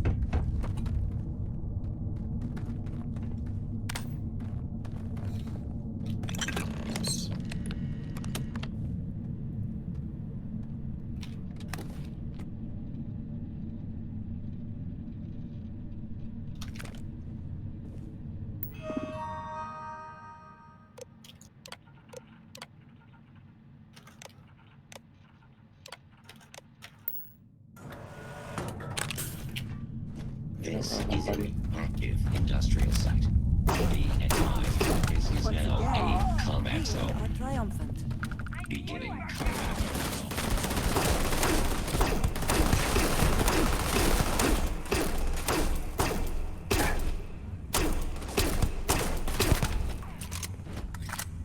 Hell about these is I am taking damage.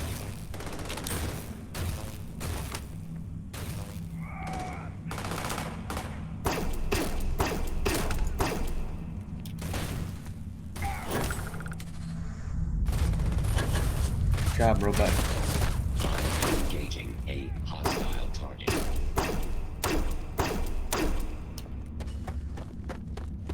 Get him. Kill his ass. I will attempt to regain sensor contact with the enemy. I'm taking you down. Alert. I have located the enemy. Damage registered. Get up, you fucker. You're doing a great job, robot.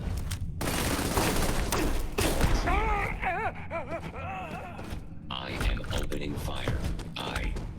Catastrophic damage. Aw.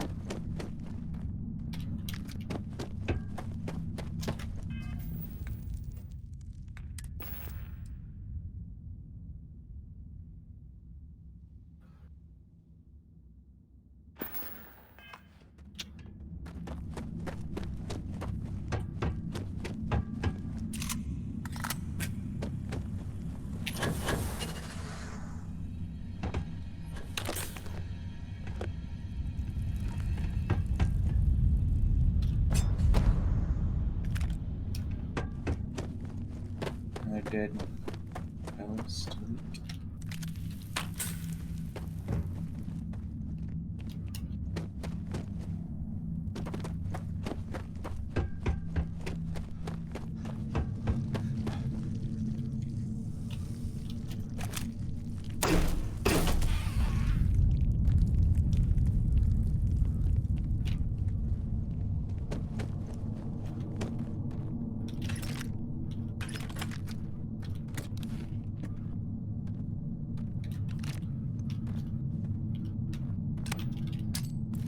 Oh crap. Oh god, a grenade! Ah, son of a grenade loose. Sorry about that. Okay, everything's blown up. Don't look like that. Just trying to turn my flashlight on. I think it's safe.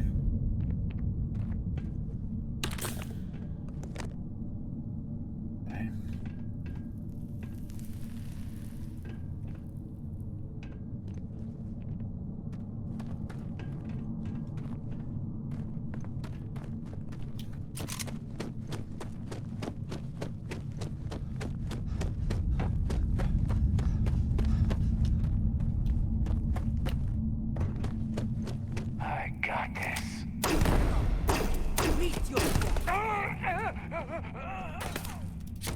Pipe. Did you hear that?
Best not to leave anything useful behind.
down there. They're slowly, better be scared.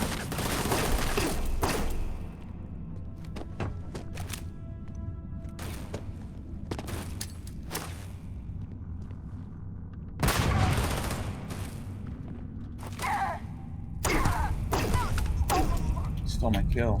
I needed that. Level up my particle guns and pistols.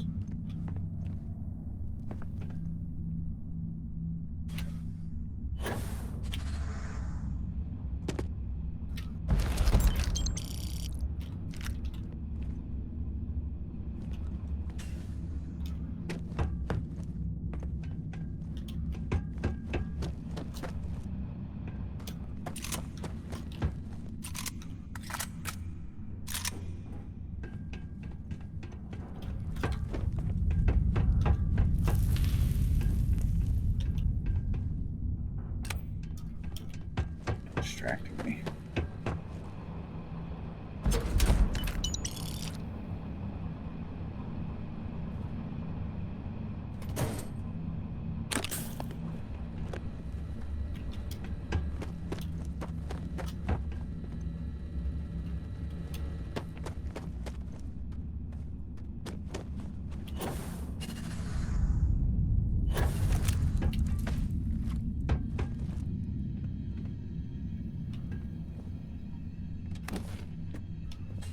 Tombstone.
You did not respond when I called to you after you pulled. Does that mean Barrett's theory and experience were correct? The artifact grants the first...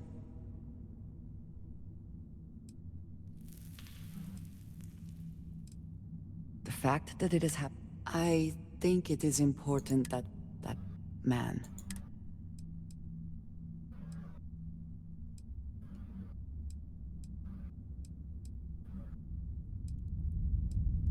It was, yes.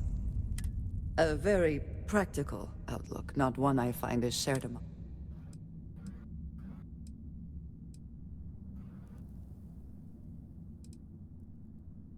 Argos. I do not have experience with this profession, but we both seem to be unusual. Please, I would ask that you not mention to Vladimir the circumstances in which you found me. This is not the first time that Va'ruun zealots have attempted to corner me. If it is known that this has happened again, well, it has been a...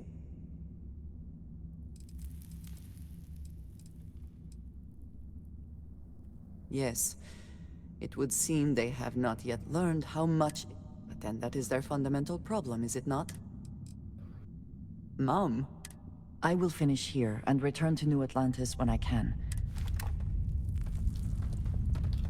Okay, cool.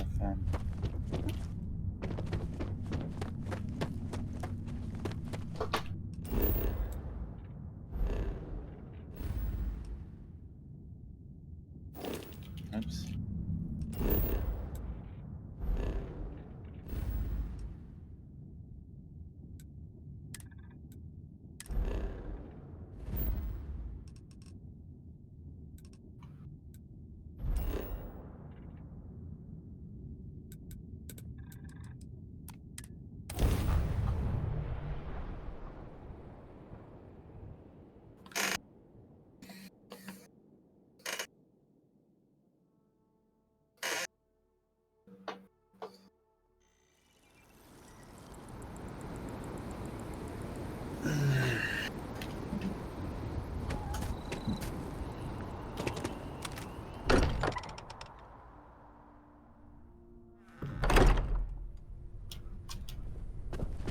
hope you are satisfied with the quarters available to you. Why?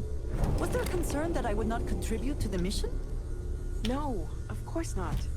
We thought you might be hurt. Oh, then thank you, but it was not. Look at you two.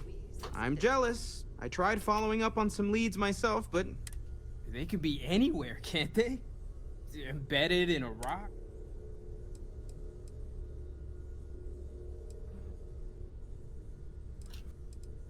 A couple of scans from the eye, but it looks like you got there. I catch myself just staring. Maybe that's how our ancestors felt when they were looking up at the stars. They didn't just gawk at the stars, Mateo. They explored. I disagree. Not every dream is a pleasant one.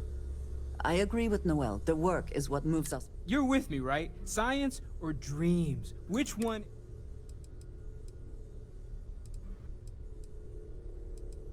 What?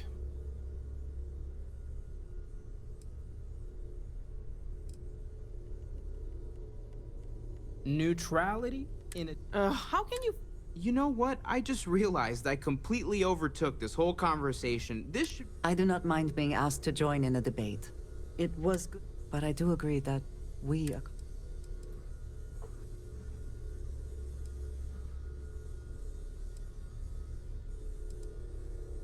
I have no objections. Noel, pulling some interesting data from those new artifacts.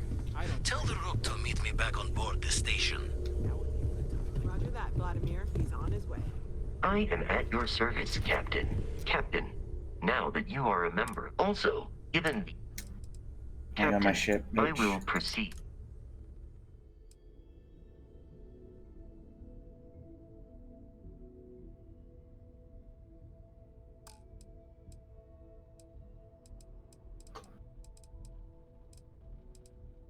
Let's see, do shields and weapons.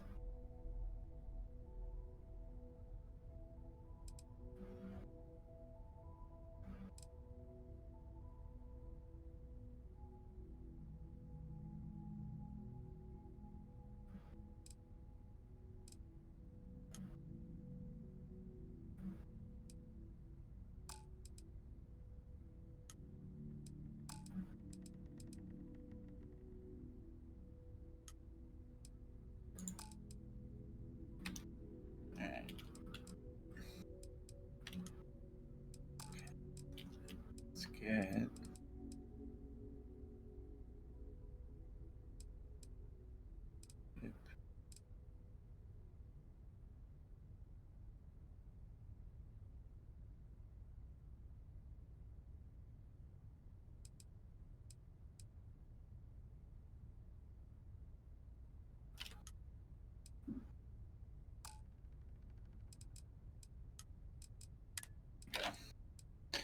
the ship will be on, or the robot will be on my ship. Where am I going? Back to the eye.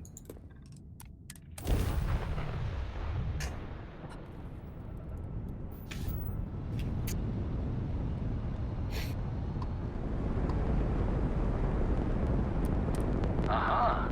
The eye is always open to constellation.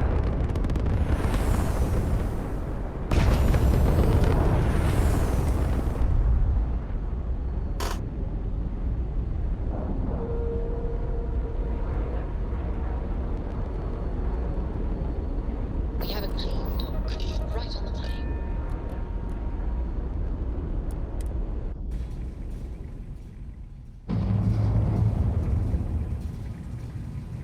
Greetings, Captain.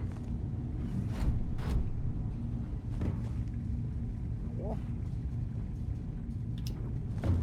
are you still following me around? Hello. Until next time.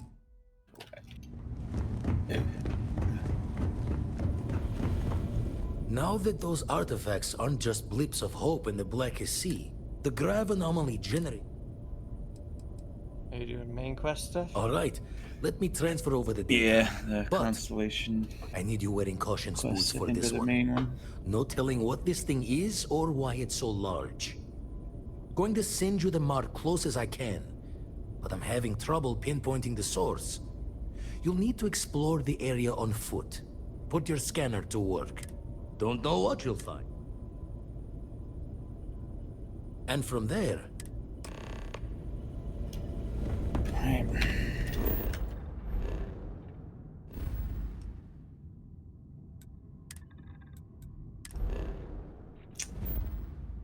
I was just here. This is where this dude was captured.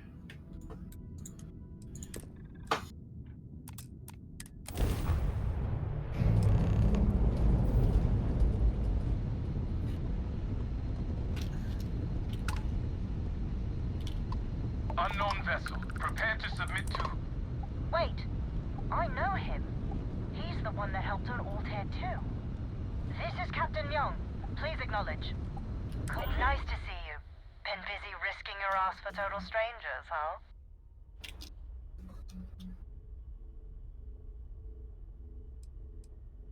You are one of the string, a veritable anomaly. Do I have to? No more passing messages. Decorum, Marines. So, Command signed off on our unauthorized. Sadly lost some men, but training accident happened.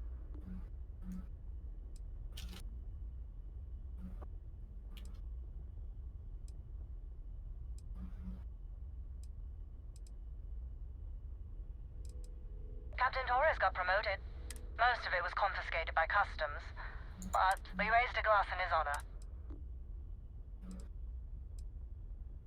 I stand by it, but, Command's shipping us off to Port, but would you accept the fight?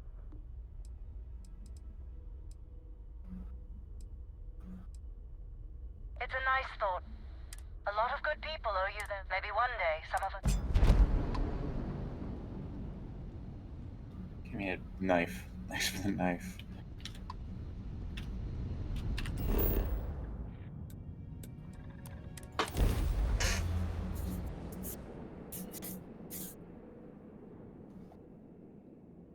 Landing site docked.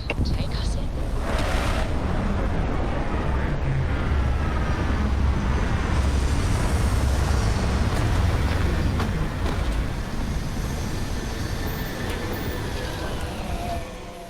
Such beauty in the midst of night.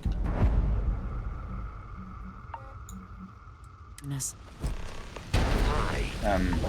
Please disregard.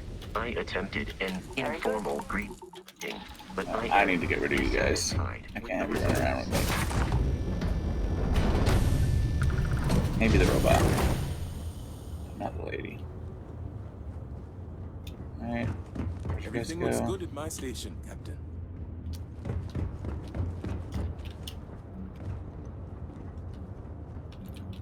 Or they have to be with me for this.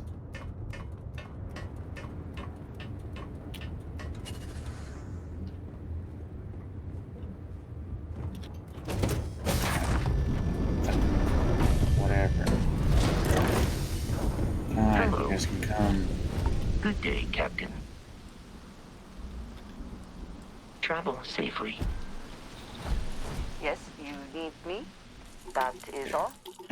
Whatever. Very well. I'm just here on for the ride with lightning.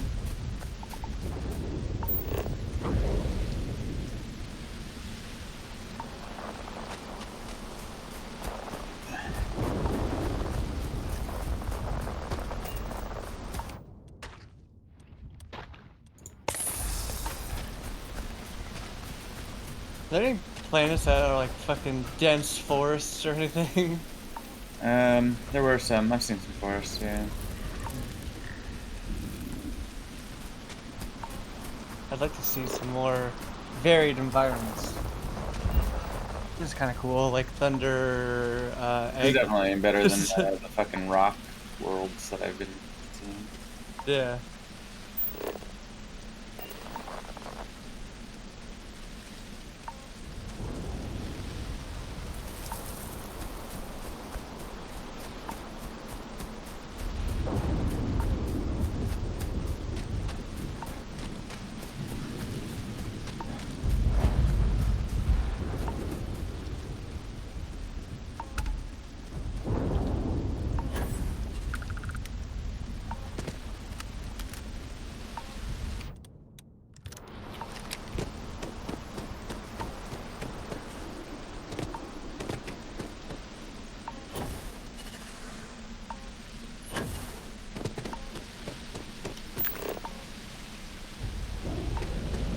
there a door I'm supposed to use?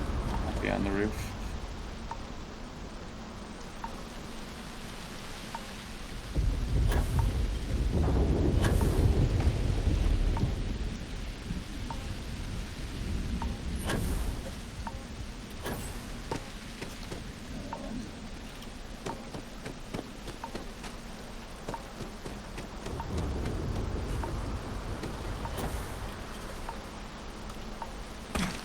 Fucking door to this fucking place.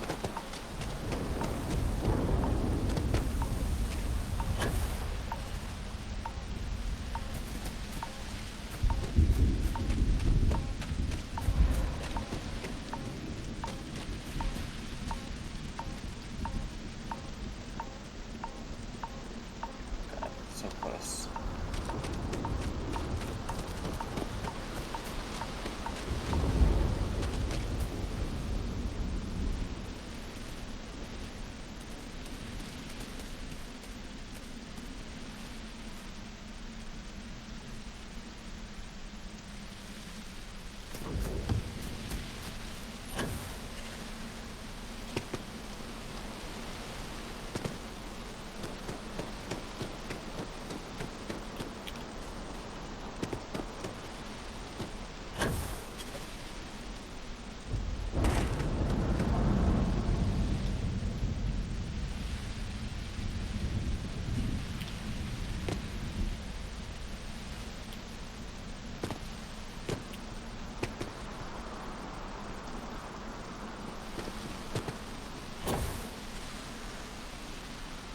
Fuck are we getting? Oh, here. Maze.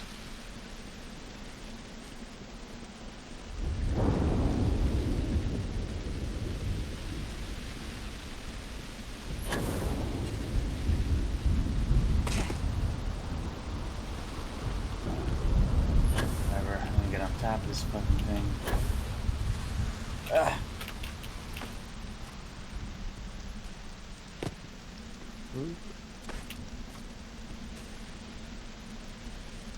Jumping puzzle, jetpacking puzzle. Probably slip in there, right? To the right. Maybe. Yeah, it's not. Not even further right. Oh, I guess I see. Yeah. Oh. Oh. It's gotten me nothing. Do you need to go up though? That's so lame. There should totally be At least a more. skeleton up here or something. Something to look at.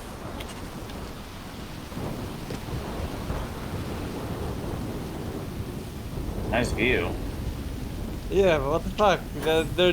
How do you not design something in there when the thing was so clearly designed to be climbed? Maybe something will happen here later.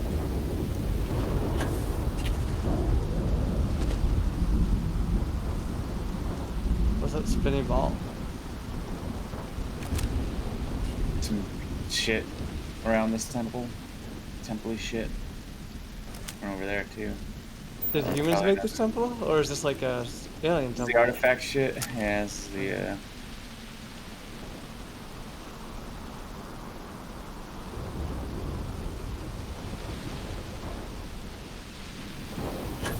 Okay, this has got to be an entrance here, right?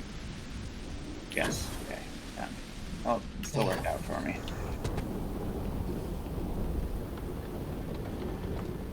It's up on like Outer Wilds. Fucking shit. Down there.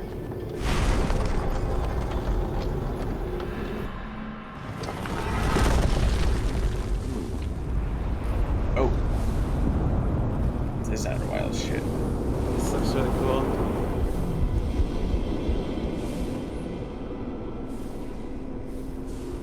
Those rings. Come in. Are they moving? They seem to react to us. Sleep in here.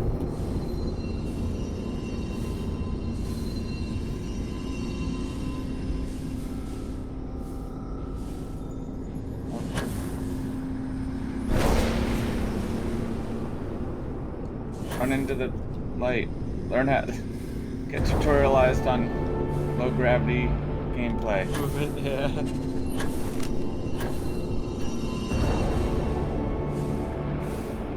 Zero gravity, I guess.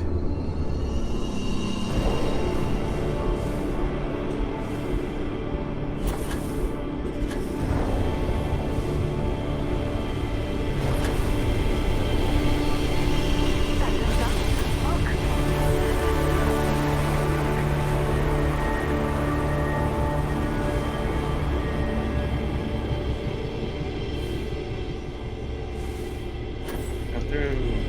Alright.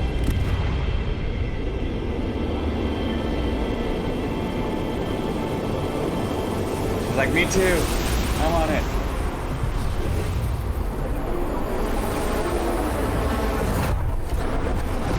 We're seeing the universe. Oh, there's.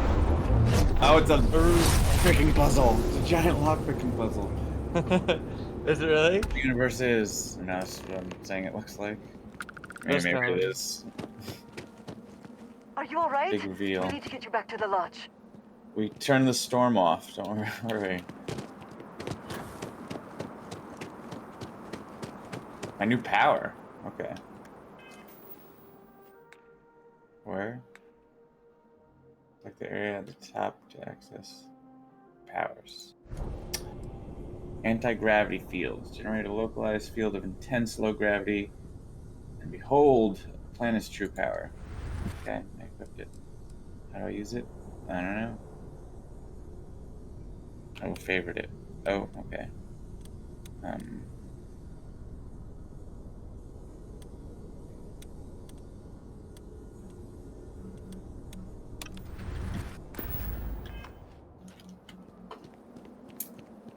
Z to use my power.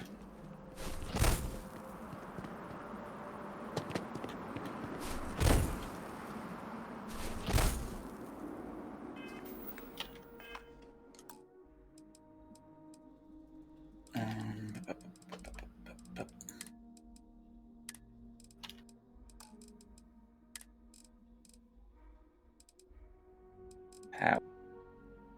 Or this one.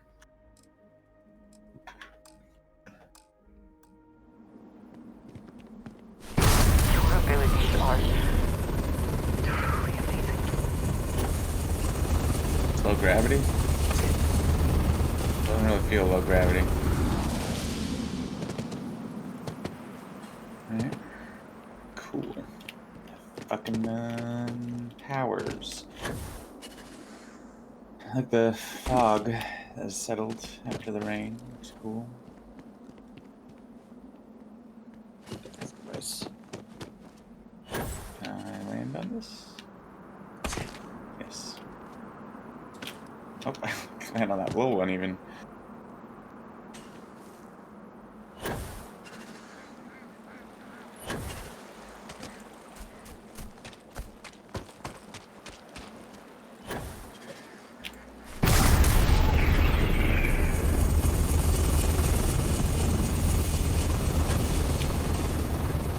I don't really know what that does still. Assuming it just doesn't affect me and it only affects enemies. Everyone else around you.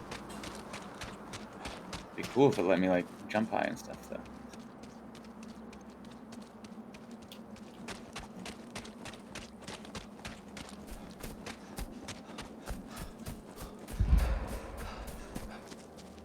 Oh, I just do this.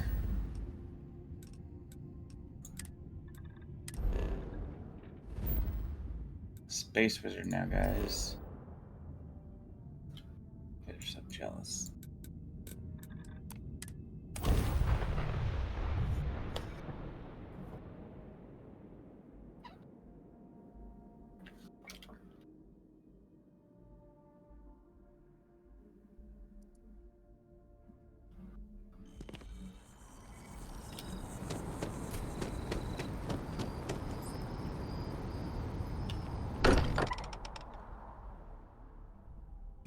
We are fortunate that Walter has used his considerable funds to maintain the lodge, are we not? Crix's bones. Look at you. If you don't mind, I'm gonna start doing some scans. Like, right now. We were right about the anomaly. What? An entire building generating a... Vladimir? Look at these readings. I think we're going to need a little demonstration. Oh yeah, who wants to fly?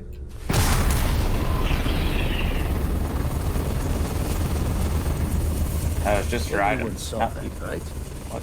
Like a literal Or maybe these people are just immune And because also they're the most practical consequence of our little venture thus far. important. Got no old shipwise for this one. Going to just call weird.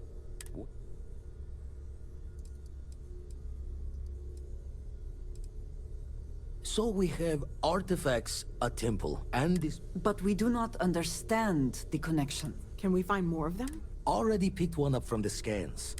But sifting through all the signs to identify a match is tricky. Impossible if we don't have the right artifact to compare.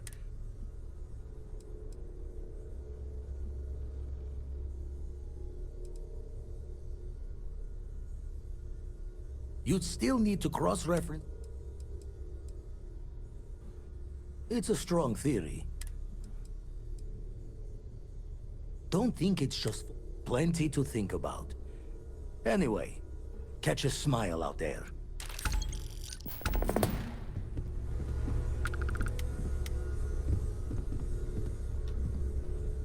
Oh, you guys gave me a bunch of money. Thanks.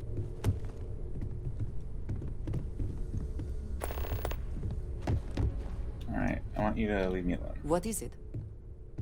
You will be lost.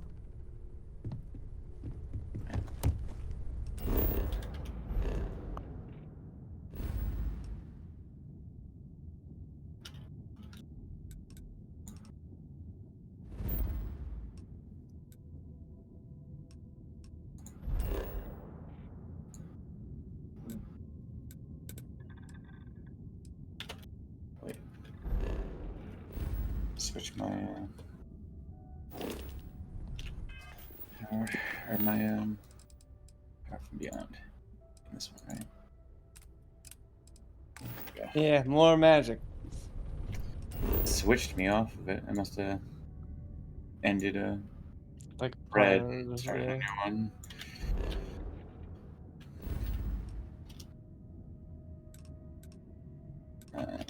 Over here then.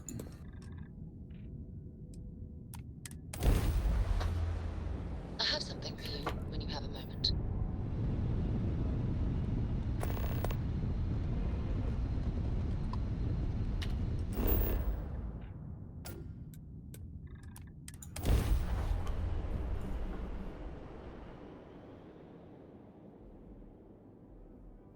Let's put this bird on the ground.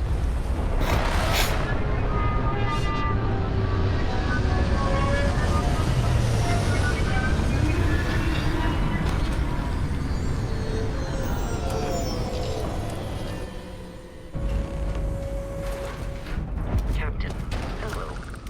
I am satisfied. You can come with me. You survived your most recent. Robot can be my friend, but no one else. Do want to see what that is over there too. There's one like that. So is it possible for me to just come here before they sent me here? I would hope so, but I have no idea. I bet you it just wouldn't, like maybe that door wouldn't open or something.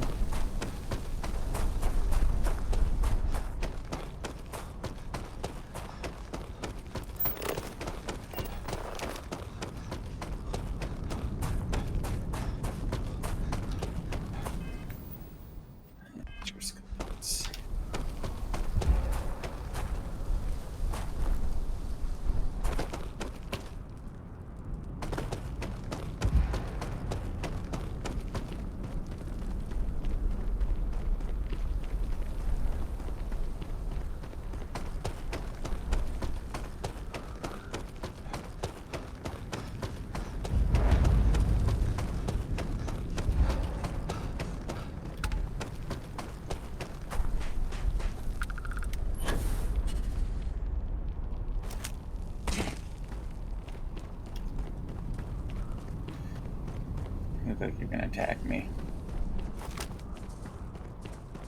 Yeah.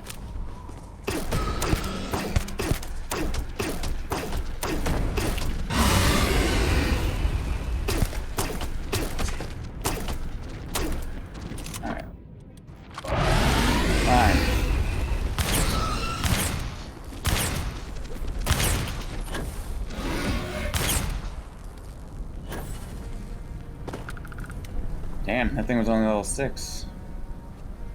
Terramorph. I think Brad had like. Yeah, I think he was saying they were like supposed to be strong.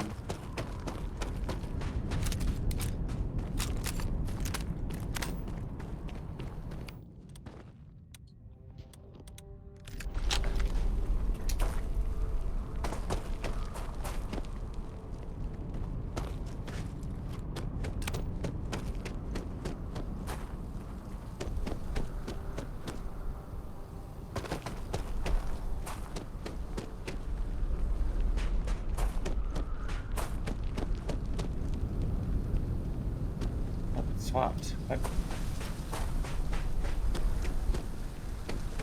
Let me just get on top again and find whatever sliver I have to jump into. I think it's this though. Whatever. This. Oh god.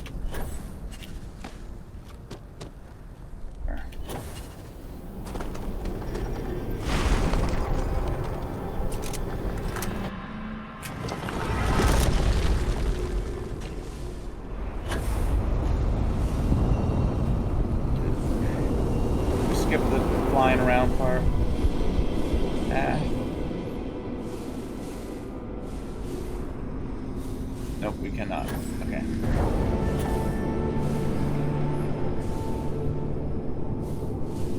Nice.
God, really?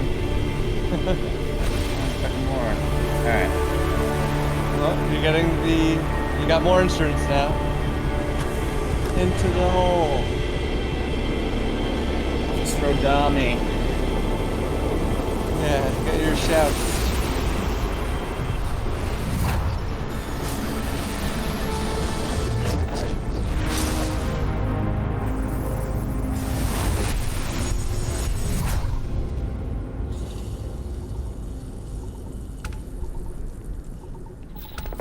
Personal atmosphere. Okay.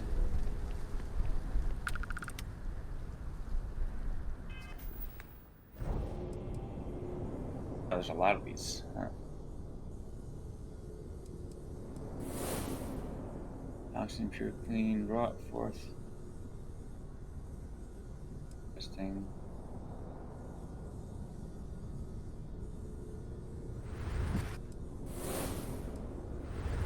I'll stick with the gravity field though. That one seems way more interesting. Yeah, let's just keep getting powers. Hopefully at some point it becomes more complicated than just go there and get it. But let's see.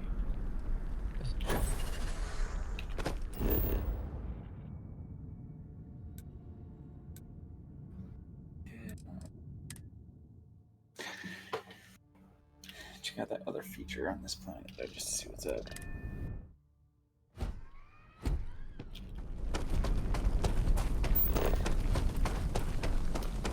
This place over here.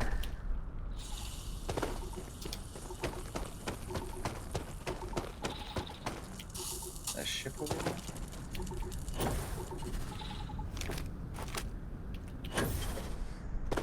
Actually, fuck it. Let's just go get another power. Nope. Damn it.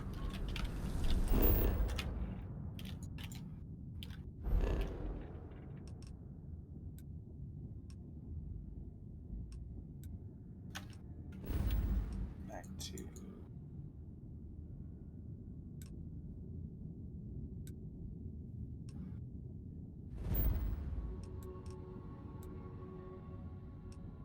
Oh. It's not giving me a quest, I just have to go there. Yes. Yes. Do have to activate it each time. Okay. See in the eye.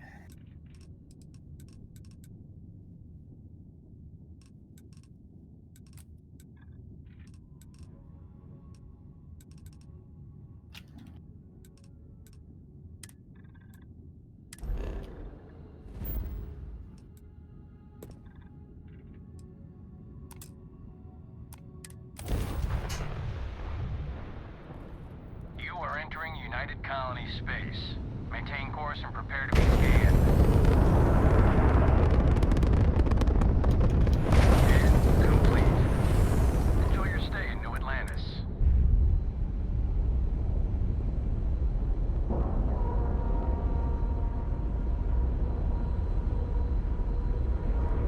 If you didn't even scratch the paint.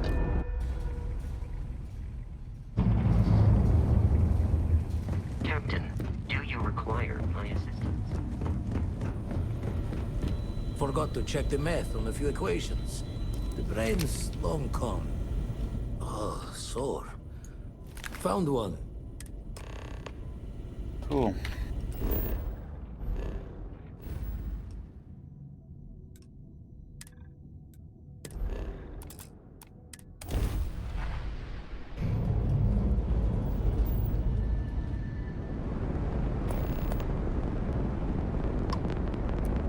Radio's on. What's your status? All right. Just let me get it.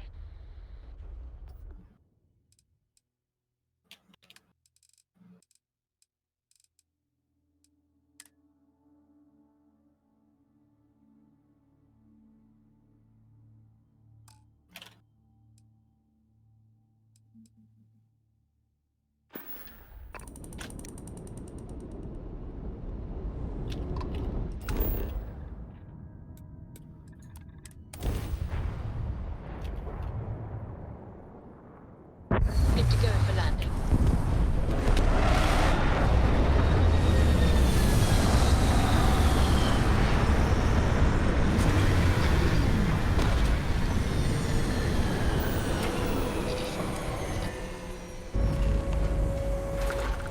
How can I be of service, Captain?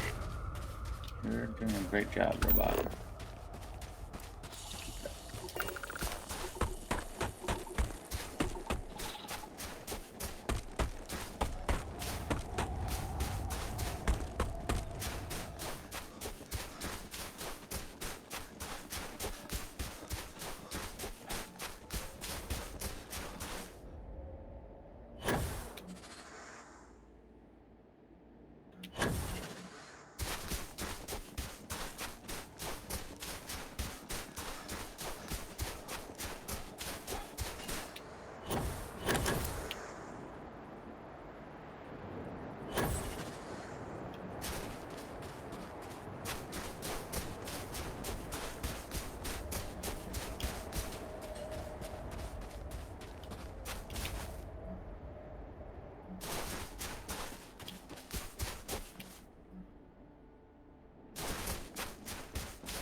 Gravity magic on your gravity magic.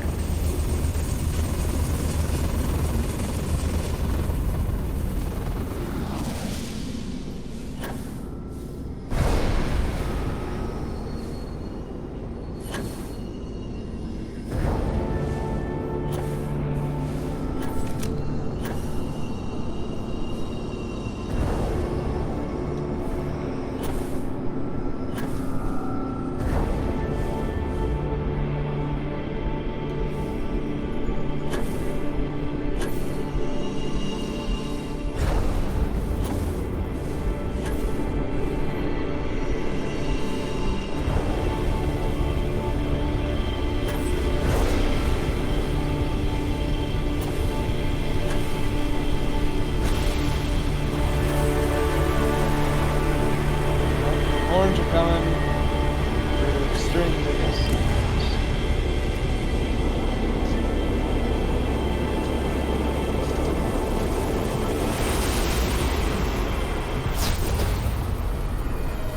I've just changed to 16 by 9 for The cutscenes, yeah. Get boxed in. Oh, I'm not here anymore. Power from beyond. Oh no, there it is. I'm just outside. It moved me this time. Not this way. Weird. What did it give me?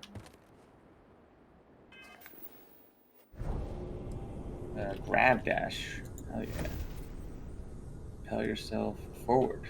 Briefly increase any damage you inflict. Okay. A dash. Literally just a dash. That is, what is drastic dashes?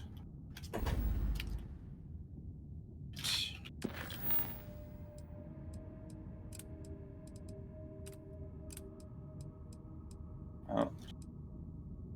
More to get here. What?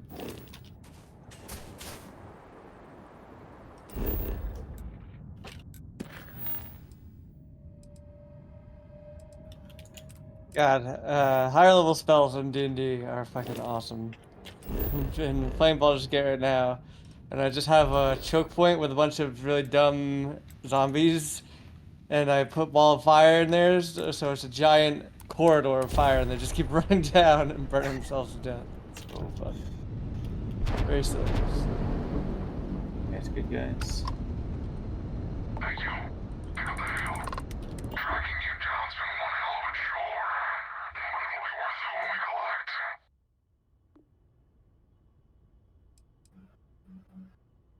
Big talk from a core. Like the trash.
Wait, it's not right, just a spot. This one.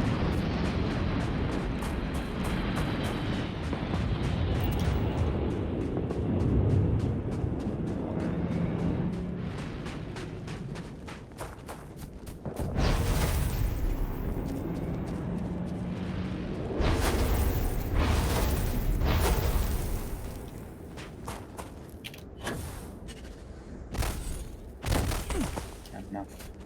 Not enough juice.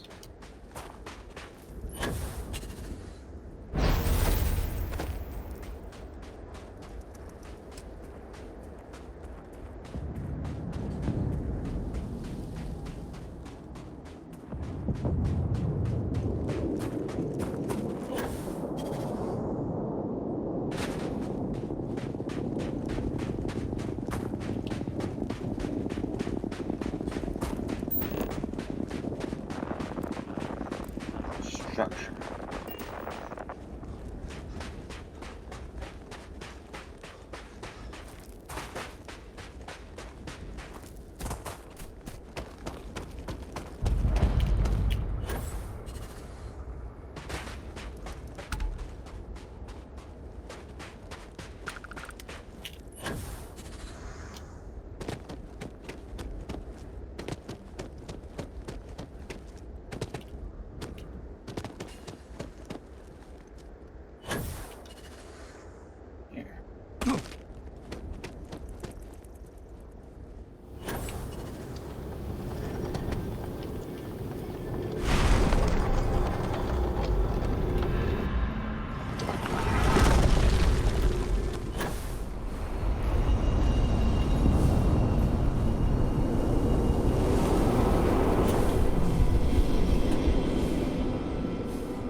Only like partly catching what's happening here. Are you just warping around in and out of this thing? What? Like every 2 seconds. Now. Oh wait, oh wait.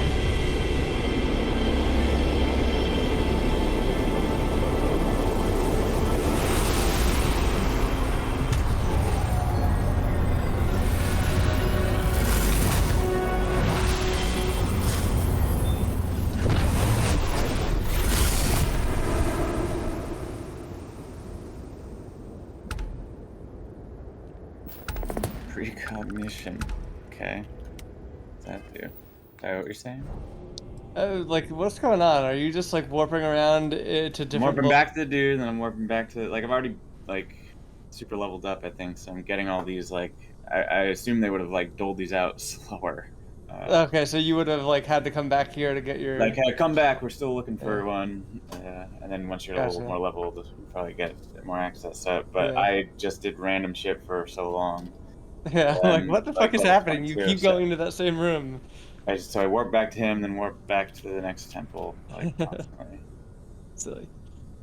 End time and glimpse of the future, seeing the path someone will walk and words they will say. That's cool.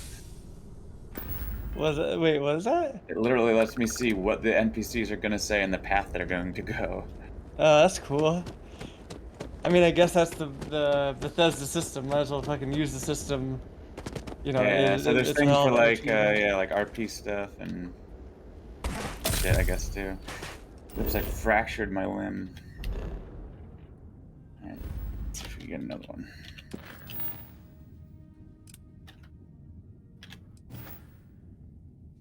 So there's another one available. Is it an assist again? Oh. Where are we going? This way.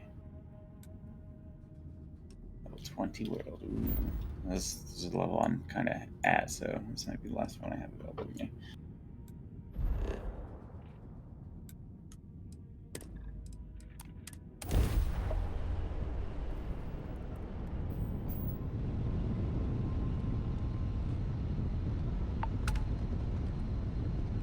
Ship. Well, that's a fancy ship. I can probably help you out. Lame.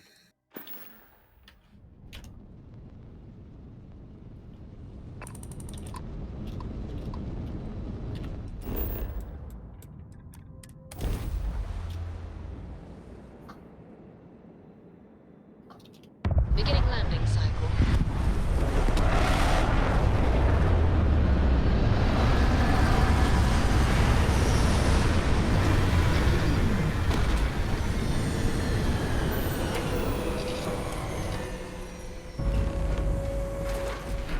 Captain, greetings.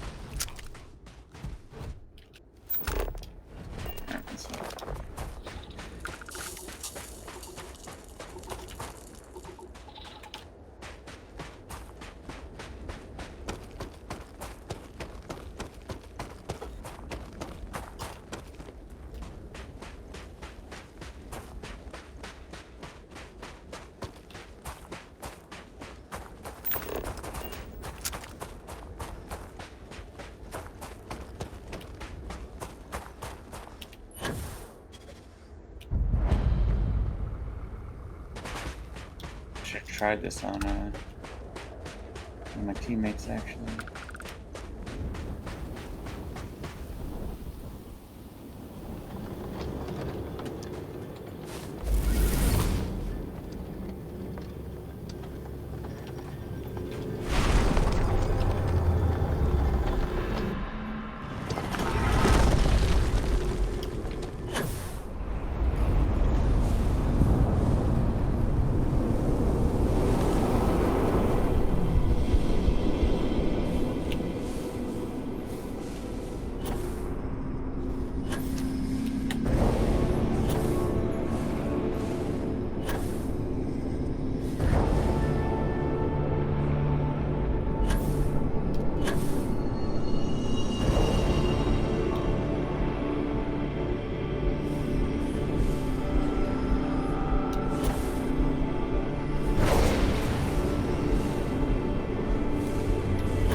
Gravity wave. Cool. Sounds like a combat one. Made a gravity repel almost anything or anyone. Cool. This is Fusroda. Alright. Any more? I kind of wish that they gave you like tutorial, like you know, I mean, like showed, give you some way to test it out. Hit it. Yeah. And on your way out, knock over all these bottles and barrels and shit.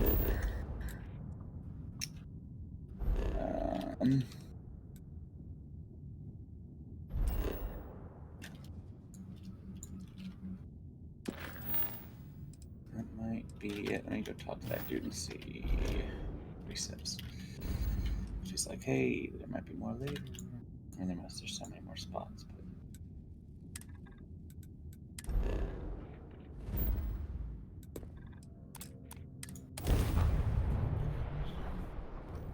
Be advised, you are entering United Colony space. Please maintain course and prepare to be scanned.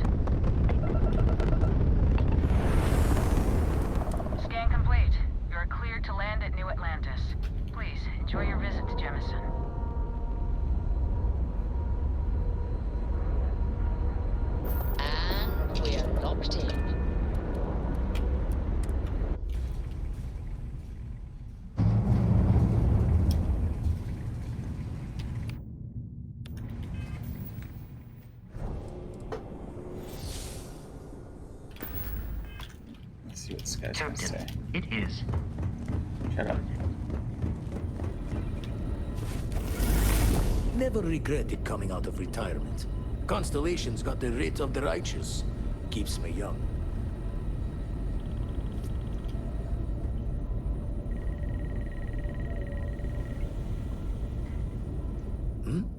Oh, sorry. Was just doing some math in my head. Trade the gabs with you? Oh, okay, so I can see the responses, what he's gonna say to... So it pops it up. Weird. It's just a weird thing.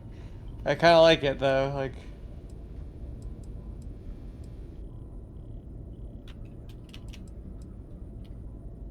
Nothing yet. Yeah. Show the Neat. words another time then. See what you're gonna say. Captain, it is. Guess I get Returns. one per use. Soon. Let's do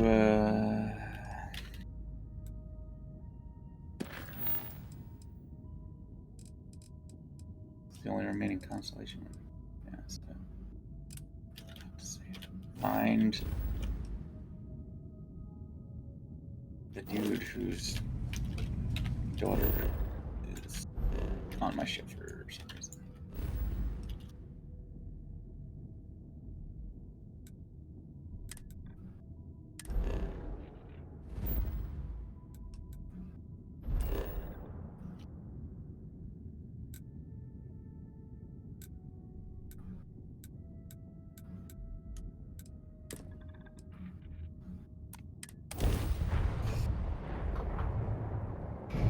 Welcome to the Freestar Collective. Please maintain your current course while we scan your ship.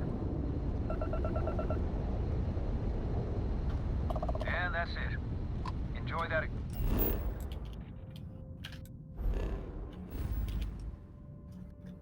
Kilos to the air.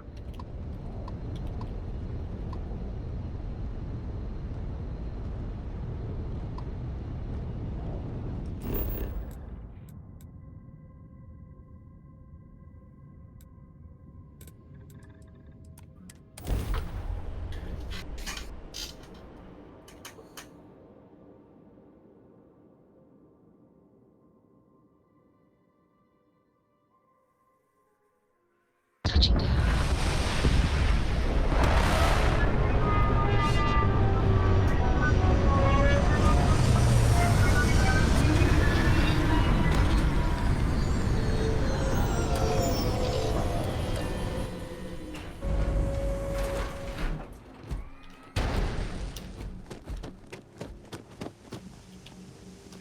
Oh, it's a weird little town.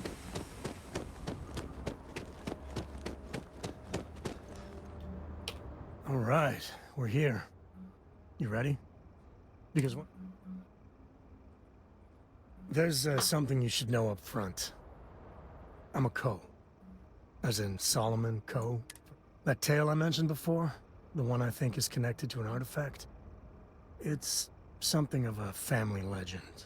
After Planetfall, Solomon spent years mapping Aquila. And he found a tiny little patch of nothing. He called it the Empty Nest. Solomon's maps are locked up tight in the local Gal Bank. We'll be heading there. Actually, I guess I need more of these artifacts. That's what I gotta find. Here.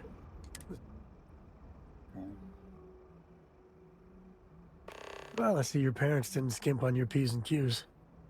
I spotted it on a... Hey, I'm gonna pick things up. I'll keep my eyes peeled. Thanks for the garbage. Right.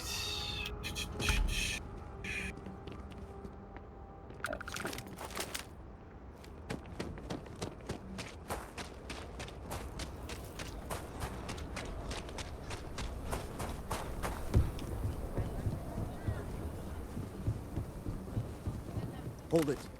By order of Marshal Daniel Blake, I need to inform you, folks might be in danger, so you may want to steer. Never a dull moment, right? I know you.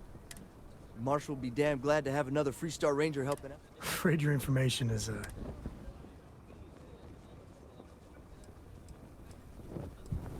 Well, all I know is there was an attempted... You'd have to ask the Marshal if you want the whole story. It's just behind me on the right. The place is unlocked.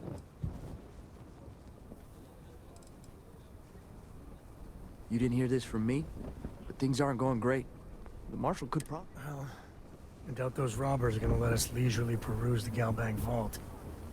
We better see if we can help move the situation along. Everyone stays in front of the building. You got me? If you make a move toward the building, a hostage dies. Security. Planning to tell me your Wonderful. plans at some point? You find someone we can Make a move trust, towards the and maybe we building. will. Someone dying? Like Don't who? care. Not you, not one of your rangers, and not these city guards neither. What the hell am I supposed to do with that? You need to stand back. Fools of us all. I don't mean to be... Now please, stand back. Aquila City at its finest, that's... Well, I'll be damned. I won't hold my breath about you being here to take the badge again. Listen, Sam, just so you know, I don't blame you for how it went down. For the others, though, you might get a different reception. Thanks. I appreciate you saying. But I figure some of that reception is... It seems you got a situation. My friend here may be the answer. All right.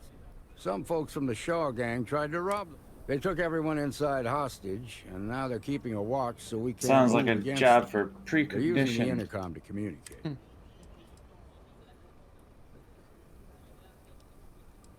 So wait, does it not happen all the time? I use it, and then whatever conversation I'm in, I think I get to see. Okay.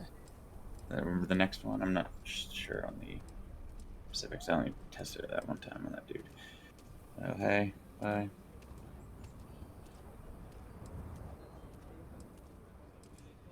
It's a big group that hides outside. They take in all kinds.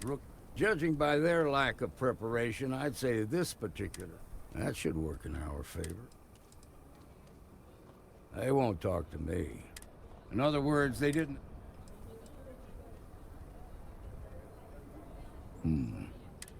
Say what you have to. Also, they're... Find out what they want. Take it slow and steady. Look... Those guys are scared. I can tell. Oh. Hey, you in the bank. I'm sending you to go... Well, that looked painful. Negotiator, huh? Oops.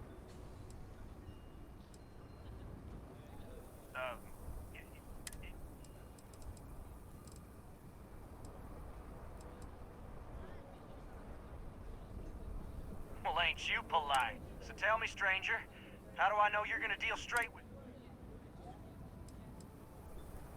I heard that. Okay, so let's talk.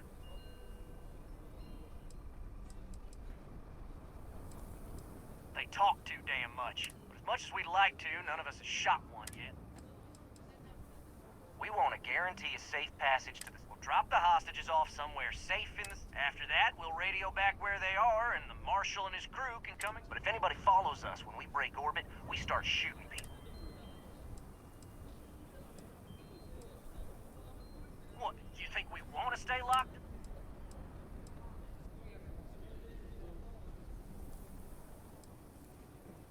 Oh, hell, the Freestar Rangers have got shit. This whole damn job's gone wrong. So let's all try to keep our heads, yeah? Is my guy?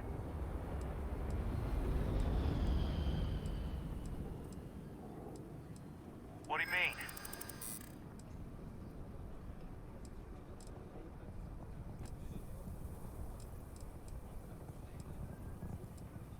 Damn it. I didn't think.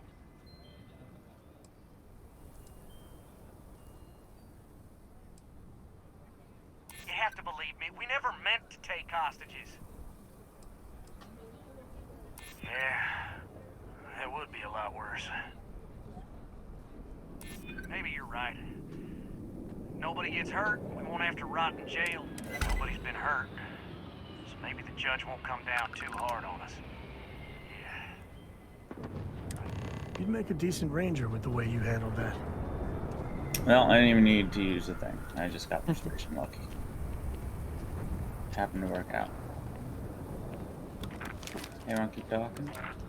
No. Don't forget, there are lives at stake. What's the word? Well, Someone sneaks up. Oh, never mind. Someone looking at you. I don't know. To be honest, no. Good thing these were. Considering those are Here. You got us out of a tough. As a matter of fact, if you're interested, head on over to the. Nothing we can do. All right. Now that lives aren't on the line, let's get back in Galbac, see if we can. I'm gonna take a break. Let's go, some errands too. That's good. Get those maps. Might be back at some point today, but we'll see. It's a school night, so no promises. Yeah. Sammy will be around soon anyway. Back from her trip. So I might not be around either.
Flick mat cap.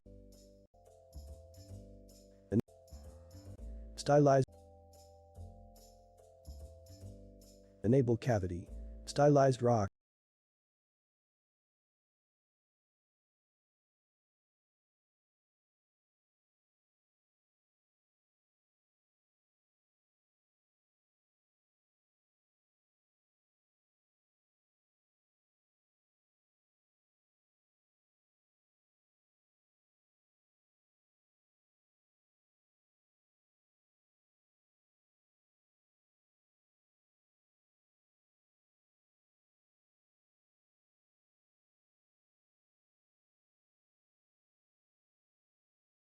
Rock is ready.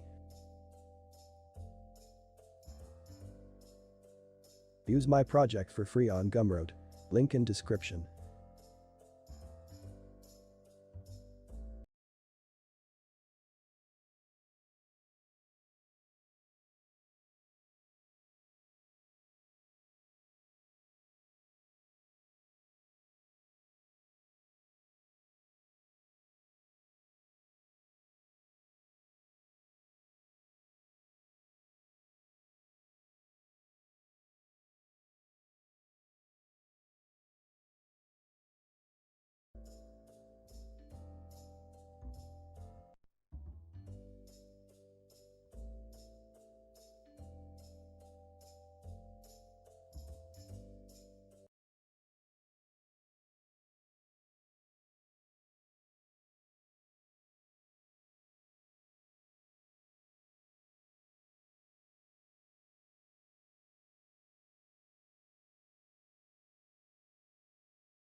Gumroad.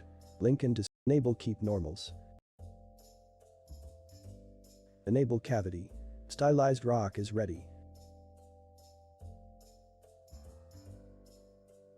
Views my project for free on Gumroad. Link in description.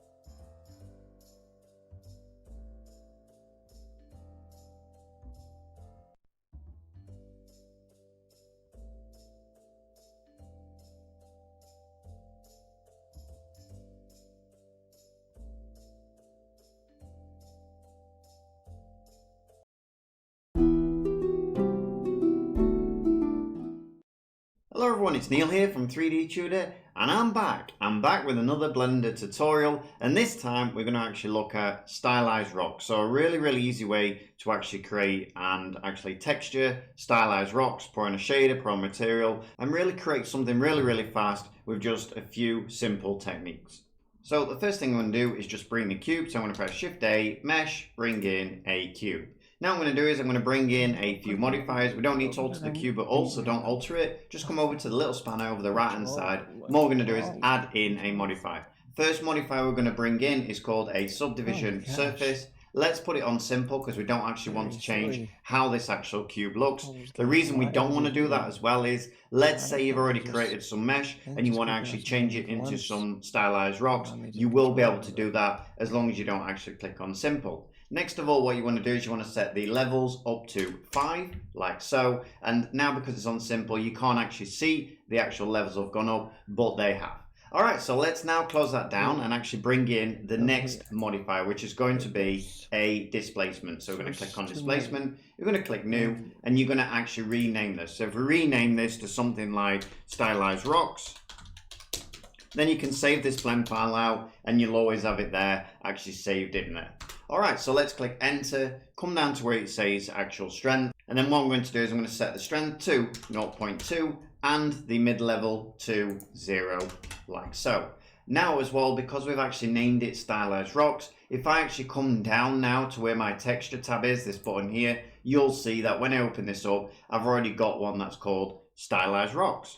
And now what we want to do is we want to actually give this some kind of noise texture. So what I'm going to do is where it says image or movie, click the down arrow and come down to where it says Musgrave, and you'll end up with something like this. Now you want to do is you want to come down to where it says noise basis, and you want to change that to Voronoi F2 F1, and then it'll change to that. And then all you want to do is just turn the size to 1. Finally, just for the displacement, what we want to do now is come down to where it says color, scroll down, and you'll have one that says color ramp. Click this on, open it up, and now what we're going to do is just bring in another one of these points. So I'm just going to press Control and click, and you'll end up with a point that comes up. And then what you want to do is check the position. So click on the position to 0.234, something like that. Finally then, all we want to do is just change this color now. And what this is basically doing is it's changing the actual noise based on this color here. So if I move this up, for instance, you can see it gets darker or lighter, and that's what's actually changing how these rocks are actually going to look. So now what I want to do is just change the actual color as well, because the color will also affect what these actually rocks look like. So if I come to my color, I'm going to go to where it says V, I'm going to change that to 0.867. Then I'm going to press the tab button and come down to the A, I'm going to change that to 0.5. And you can see now what difference that actually looks like. And you can actually see that we're already starting to actually get rocks. All right, so let's come over to where it says the little spanner again. What we're going to do is just close this up. And now let's bring in our next modifier, which is going to be a actual decimate. And the reason we want to use a decimate is because at the moment you can see that this is really, really high poly, 12,288 polygons. And it makes it pretty hard to move around as well once you've got a few of these in there. So it's a good idea if you want to put this on other buildings or things like that, that we actually start to decimate it first. And all we're going to do with this decimate is just put this on 0.1. You can see here we've got a face count of 6,144. As soon as I put this on 0.1, you'll see now we go down to 1,167, which is pretty low poly for what this is and how many rocks there are. But you can also see that it's actually really, really looking much nicer now we've actually collapsed that down. All right, so the next thing we want to do is just put that down, and now let's bring in another modifier, and again we're going to bring in another decimate. This time we're going to put it on planar, and we're going to set the degrees to 15, something like that, so 1.5, and then come down and click this all boundaries on. And now you can see we're down to 541 polygons, which is really, really low, and it's looking a little bit blocky at the moment. So what I want to do is I want to shade smooth, and then what I want to do is I want to come over and put this on where it says normals and just click auto smooth on. And you'll see now that it's actually started to smooth those out, flatten those faces and things like that. And don't worry, we're nowhere near done yet, so we can do a lot more with this. So let's come back to our little spanner. Let's actually click this up, and let's bring in our next modifier, which is going to be a smooth. So if we come down and bring in a smooth modifier, you can see it really, really actually starts smoothing those off now. And basically what we want to do with this is we want to repeat the amount of smoothness. Now if you click these up, it takes a lot longer, so just click on it and put in 4, and now you'll see that it really, really starts to actually smooth those off.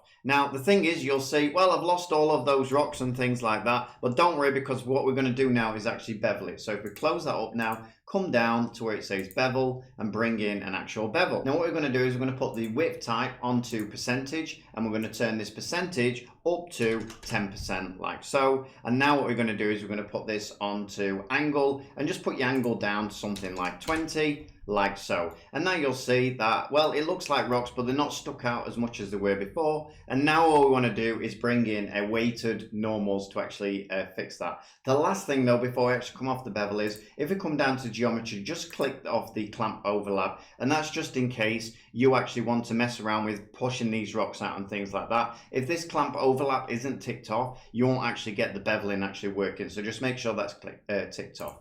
Now let's come up and bring in a weighted normals, which is this one over here, and now you can see they're really starting to look really nice. And again, you can go back to your actual texture here and, you know, play around with the colors and things like that to make them stick out more or less, or whatever you actually want. Now then, the actual weighted normals can stay exactly as it is. All we want to do now is close that up, and we actually want to triangulate this now. So if we come down and hit the triangulate button, you'll see we end up like that. Just keep the normals on. And the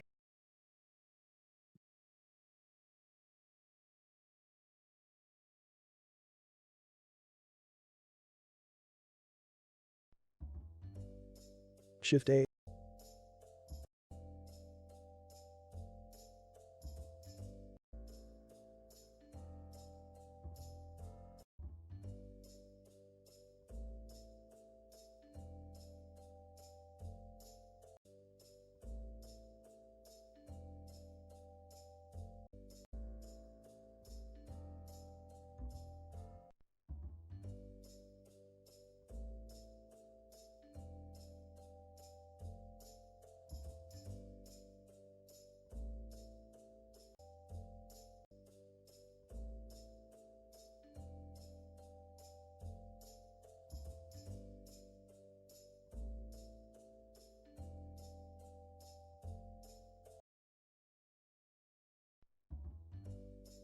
Shift A, add a cube.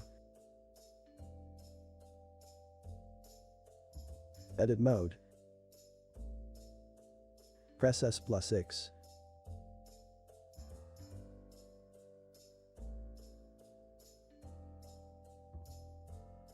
Click Mesh.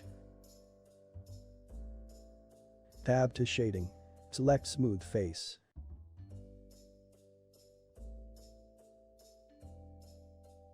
Add Subdivision Surface Modifier.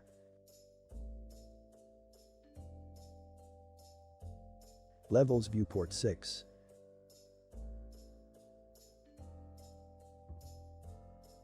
Add Displace Modifier.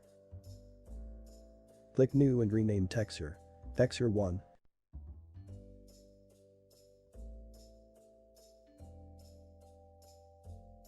Click Shield icon for protecting texture.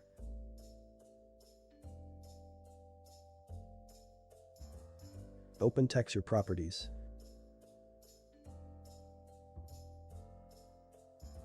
Texture type Musgrave.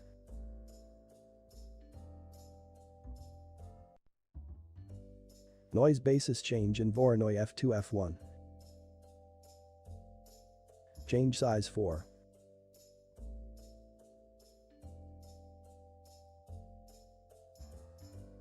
Open Color panel. Enable Color Ramp and open it.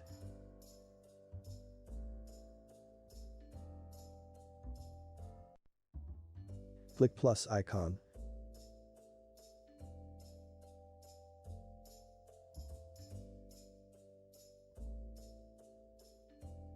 Set position 0.234.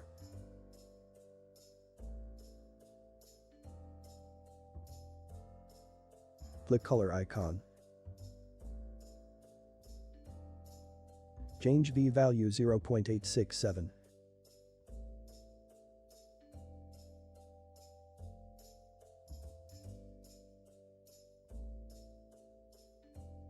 Change linear to ease.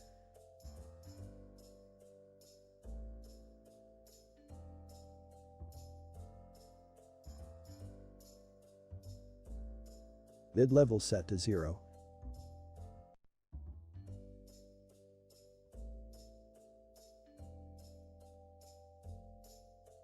Strength set to 0.7.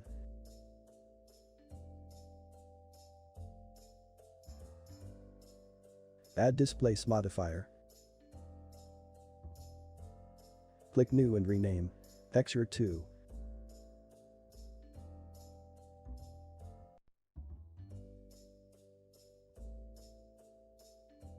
Click Shield icon. Change local to global.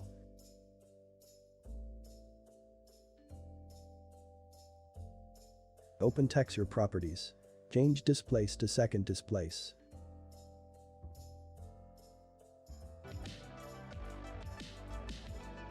Change size 3.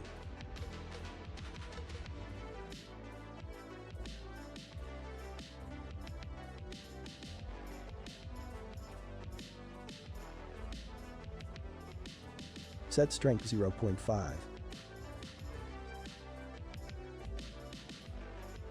Mid-level 0.1.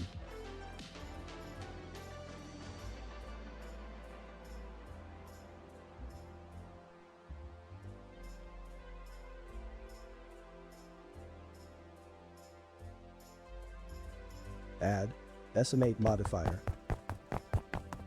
Enable triangulate.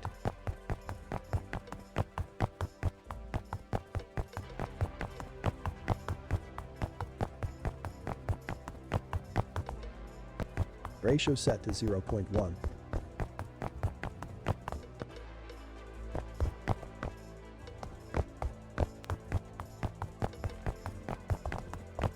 Add one more. Estimate modifier.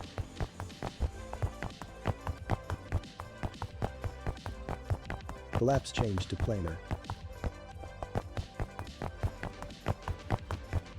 Set angle 15 degree.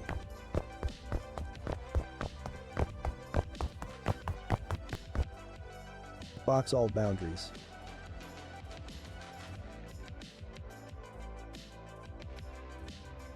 Add smooth modifier.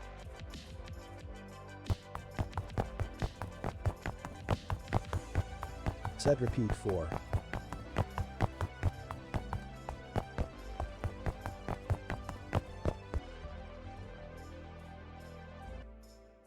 Add bevel modifier.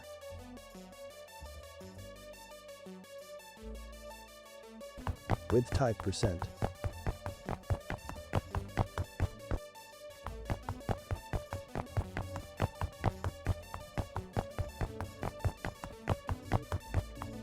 Set width % 10%.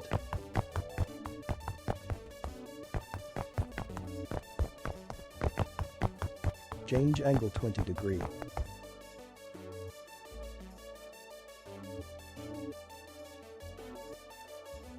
Open Geometry tab. Disable clamp overlap.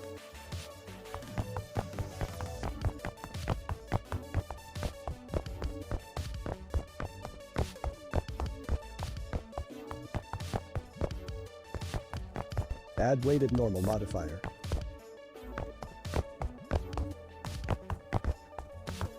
Enable auto smooth.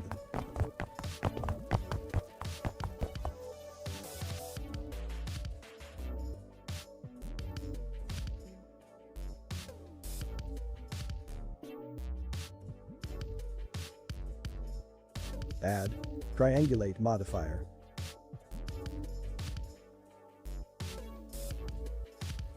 Enable keep normals. Change viewport shading. Click Matcap. Joy Stylized Studio Light.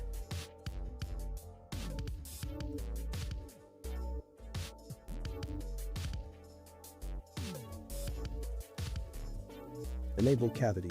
Stylized rock is ready. Use my project for free on Gumroad. Link in description.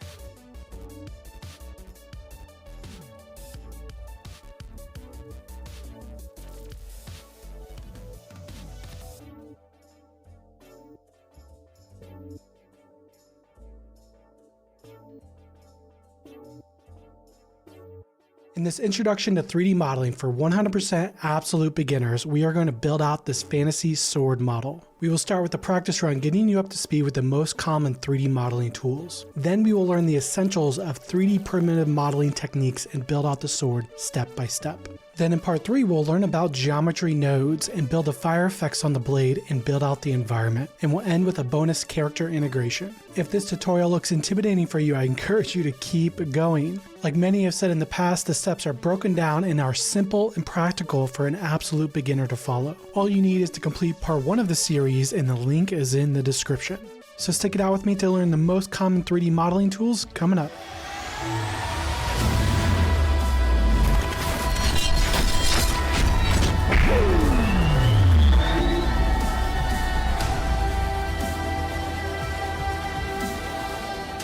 In part 1 of the series, we primarily worked by manually clicking on the viewport tools. Although this is a fine way to work when we first start, over time clicking on each one of these can really slow us down, as we need to rotate between them a lot. And our goal for this chapter is to begin to integrate some more hotkeys into the workflow. Step number 1 is to download the hotkey cheat sheet. Click the link in the description labeled downloads, and then you will see the download content that we'll be using. For starters, download the hotkey cheat sheet and keep that handy while you work. At the top of our hotkey cheat sheet, we'll have our viewport navigation controls. This is what we learned in part 1 during our Minecraft project. Now we're going to focus on integrating the viewport tools, specifically the G, R, and S hotkeys. And step number 2, we'll start with the G, which is our move and grab tool. Once we hit G on the keyboard, you will notice that the cube starts to move around. All we have to do is simply move around the mouse and then click anywhere to drop it back into our scene. Now if I hit G again, you'll notice that it just starts floating around a bit, and we want to snap it to a specific axis. And we can do so with the X, Y, and Z snapping hotkeys. After you hit G to enter move, we can then hit X, Y, or Z to snap the movement to a specific direction. X is going to be the red axis, Y is going to be the green axis, and then Z is going to be the blue axis. Step number 3 is R for rotation. Once we hit R, you'll see that we start to move around our mouse and we can control the rotation. Then all we have to do is click the mouse again to drop it back into our scene. In step number 4, we have S for scale. Hit S and then we can drag our mouse around, move in and out to scale up and down our cube, and then click to drop it back into our scene. Then if we want to snap our scale or rotation tools, we can then use the same X, Y, and Z snapping hotkeys while we're in the middle of our scale or rotate tool. This snapping method can be a little bit tedious, and this is where I see a lot of people that are new to Blender get really stuck, and this was really tricky for me as well. Now, if you have used Blender a lot in the past, this is totally a fine way to work, and we're going to take a look at an alternative and much simpler way in the next chapter. And the final hotkey is our selection tool, which is W. Now there's a big Blender gotcha here with this selection tool. As you hit W a few times, you will notice that your selection tool begins to toggle through different selection types. This is a very problematic area of Blender. To change this, click and hold the select icon.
I'm just gonna go over light mapping large scenes because there's some unique problems that can come up.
too much too. Guys, what the heck? Did no one say on this tree right here? They gave me this 2 days ago after the first thunderstorm. And I've been picking it up occasionally, moving it around. That's it. Yeah, I'm usually ready.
The result, we'll right click in the project panel, go create, and we'll create a post-processing profile which will store all of our settings. We'll call it CC for color correction. Select our main camera and drag in our CC object. And now when we select it here, I'm going to select the color, and I have a blue color prepared to import a 3D object. You have to make sure that the object has light map UVs. In some cases you can get away by simply selecting the object and enabling generate light map UVs. This means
towards the light sources. This means that you can see the result as it renders in the editor, and you can adjust light properties without having to re-render the entire scene. So with that explanation, let's jump right into Unity Path Tracing based light mapper, which means that it will realistically simulate lighting bouncing around the scene. It does this by gradually sending out light rays from the camera towards the light sources. This means that you can see the result as it renders in the editor, and you can adjust light properties without having to re-render the entire scene. So with that explanation, let's jump right into Unity. So here's a simple scene in Unity. I'm using completely default settings here. The only thing I've done is gone ahead and import 2 through PrecisionDid so it looks inside of the room. Now the first thing that we want to do is set up a few light sources. An emissive, move it down, go create, and let's create. I've already found an orange color that's in our scene corner that you light and rename it to blue light object and enabling generate light map UVs. This means that Unity will automatically calculate the light map UVs for this object. If we hit apply on our room here, you can see not much changed. That's because when creating this room in my modeling software, I've already made sure to create UVs for it as well. But make sure to use this option if you haven't. But our scene still doesn't look that good. Let's try and change the and gives it kind of a bluish tint. That's because the default ambient color in global illumination.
Because again, we want to only bake our light maps. And you can see right away our entire scene becomes dark. That's because so far Unity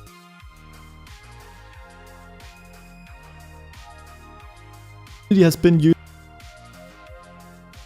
using real-time within your scene. So we'll go ahead and set this to a complete black. We'll also make sure to disable real-time global illumination. Because again, we want to only bake our light maps. And you can see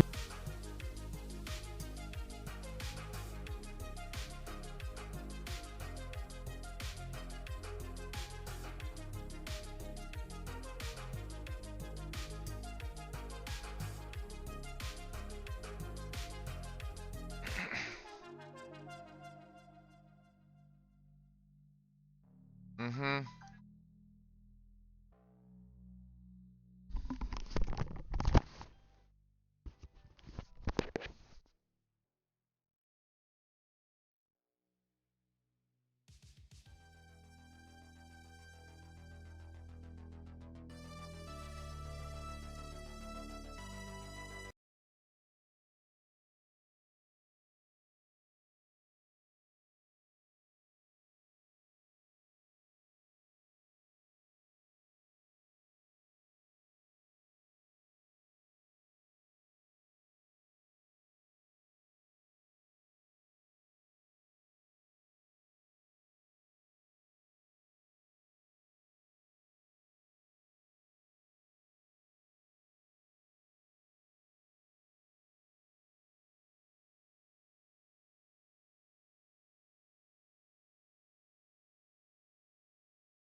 right this. That's because I want this to be an indoor scene. So instead, to snap this plane, let's snap it into the wall. Let's move it down to stand right on top of our ground. I'm also going to take it and move it out a tiny bit. We can use something like -2.49 just to make sure that our own lights. Of course, we could go right click, light, and select one of the predefined lights. Or we could simply create an object with an emissive material. And that's what we're going to be doing here. So let's right click, go 3D object, and let's select a plane. Let's also disable lighting in the scene view so we can clearly see what's going on. Let's set the scale of this plane to 0.2 by 1 by 0.2. Let's also reset its position. Let's rotate it by -90 on the Z here. Move it down to stand right. Instead, we want to go ahead and create a material that will emit light on material orange, light. And I'm then going to drag it onto a plane. On the right hand side here under emission, let's enable that.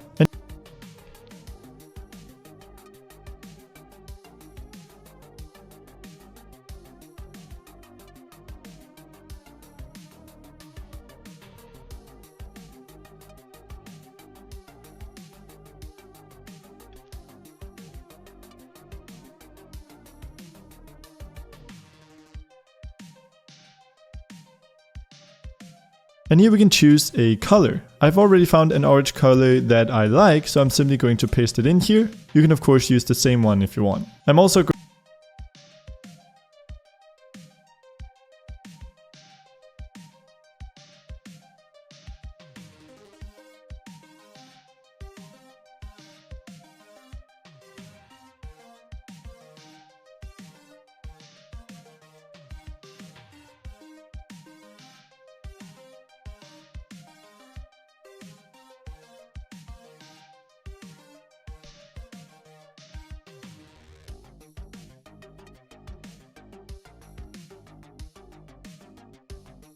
going to set the amount of emission to 1.5. So down here we can see that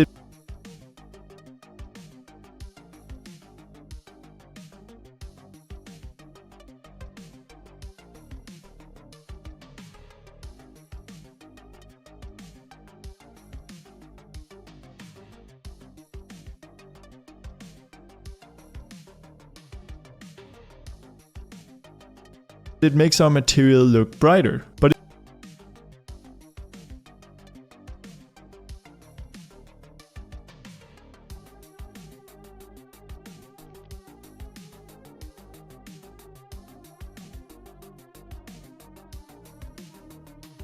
in our scene, it's currently not really doing anything. First off, we need to make sure to re-enable lighting, but still nothing is happening. The reason why is that objects with emission won't actually emit light in real time. Now, in order for this to show, we have to bake a light map. And to do this, we have to let Unity know that our light, as well as the rest of the objects in our scene, are all static. In other words, our objects aren't going to move, so we can safely bake a light map for them. To do that, let's select our plane, hold down Shift and select the room and monkey as well. Let's go to the top right here and select static. And now you can see here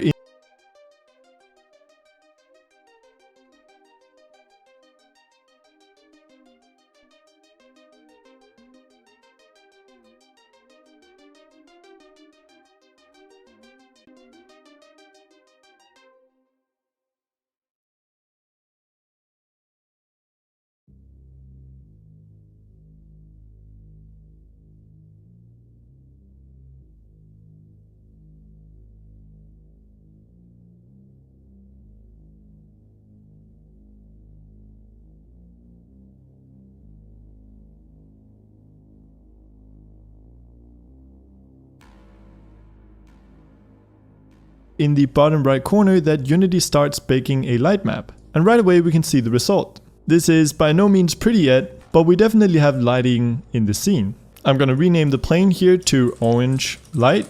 I'm going to duplicate it.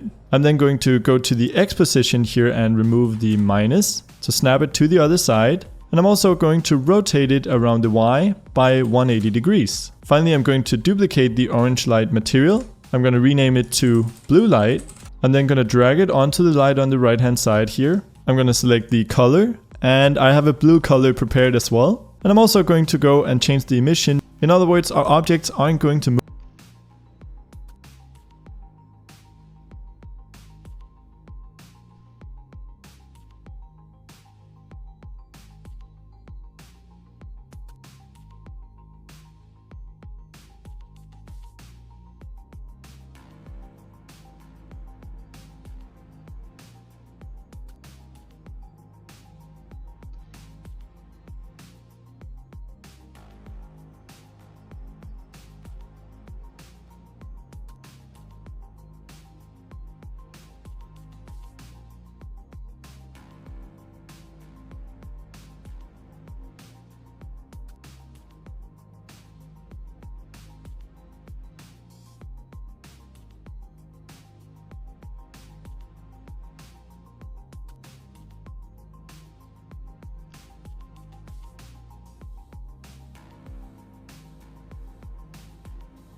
move so we can safely bake a light map for them. To do that, let's select our plane, hold down shift and here and remove the, and I'm then gonna drag it on and a monkey. And to do this, we have to let Unity know that our light, as well as the rest of the objects in our scene, but still nothing is happening. Enable that, and here we can choose a here under emission, let's enable that, and here we can choose a color. I've already found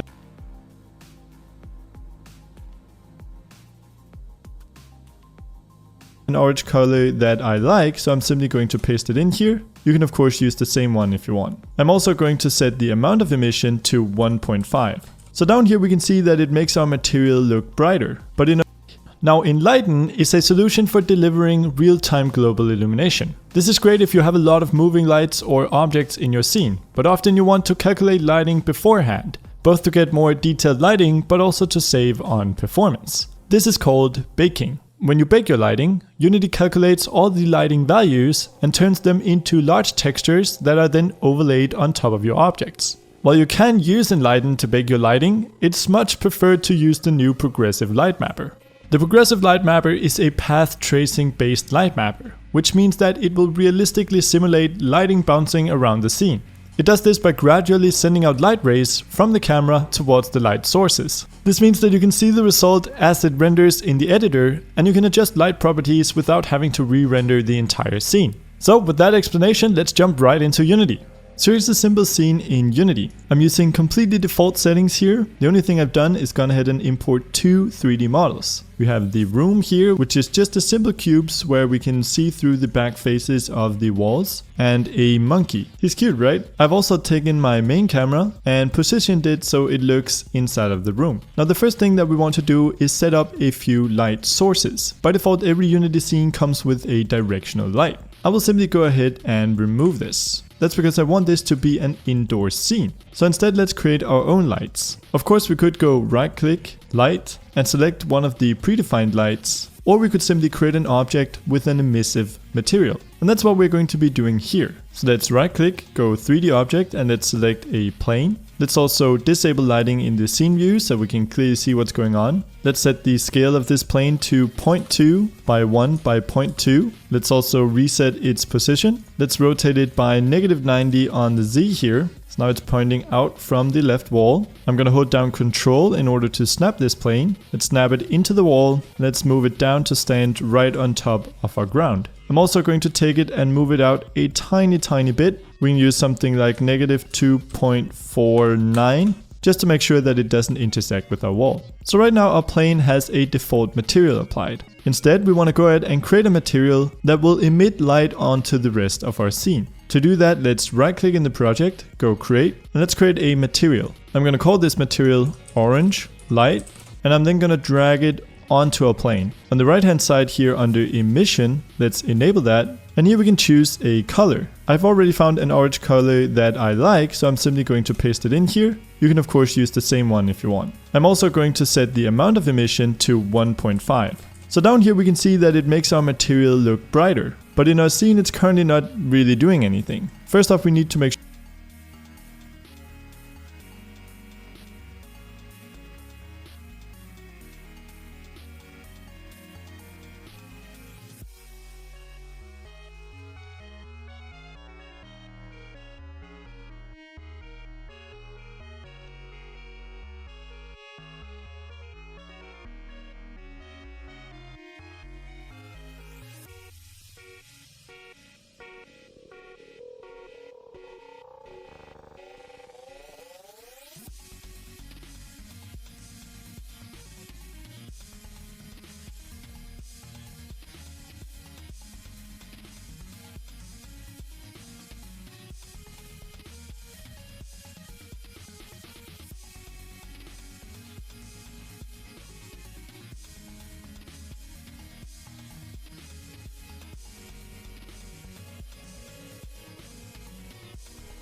sure to re-enable lighting, but still nothing is happening.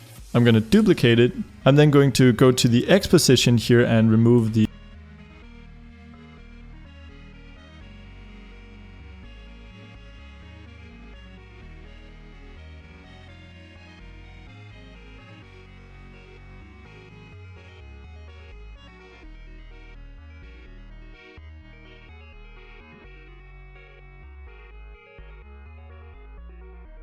Hi, I'm Ruslan and welcome to Basics of Light Mapping in Unity.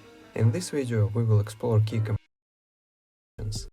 Lights that are pre-calculated with the lighting data stores consistent lighting across the entire.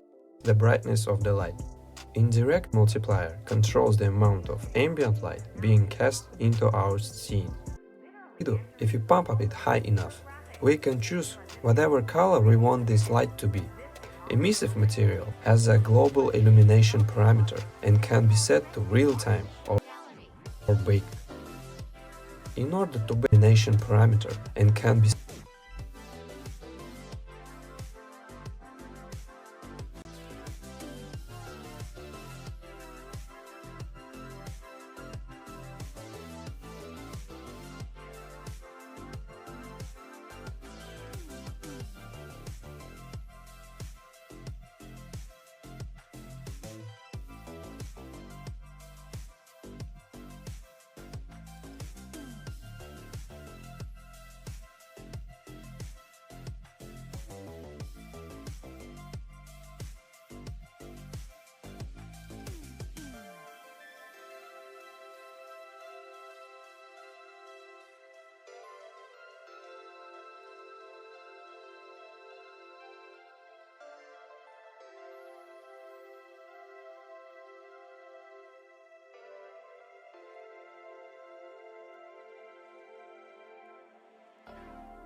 set to real-time or baked. In order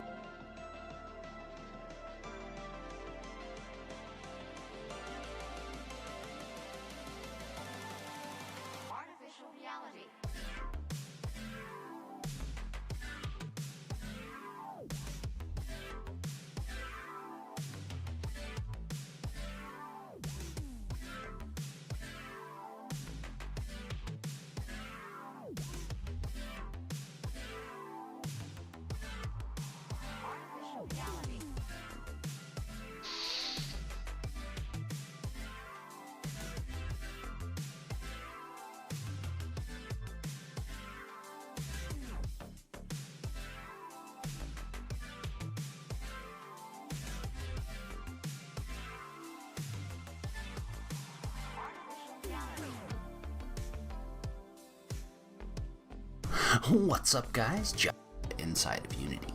And so you'd think it would be as simple as just applying an emissive material to a surface and that it would emit light, but there's more to it than that. There's some things that we kind of need to understand.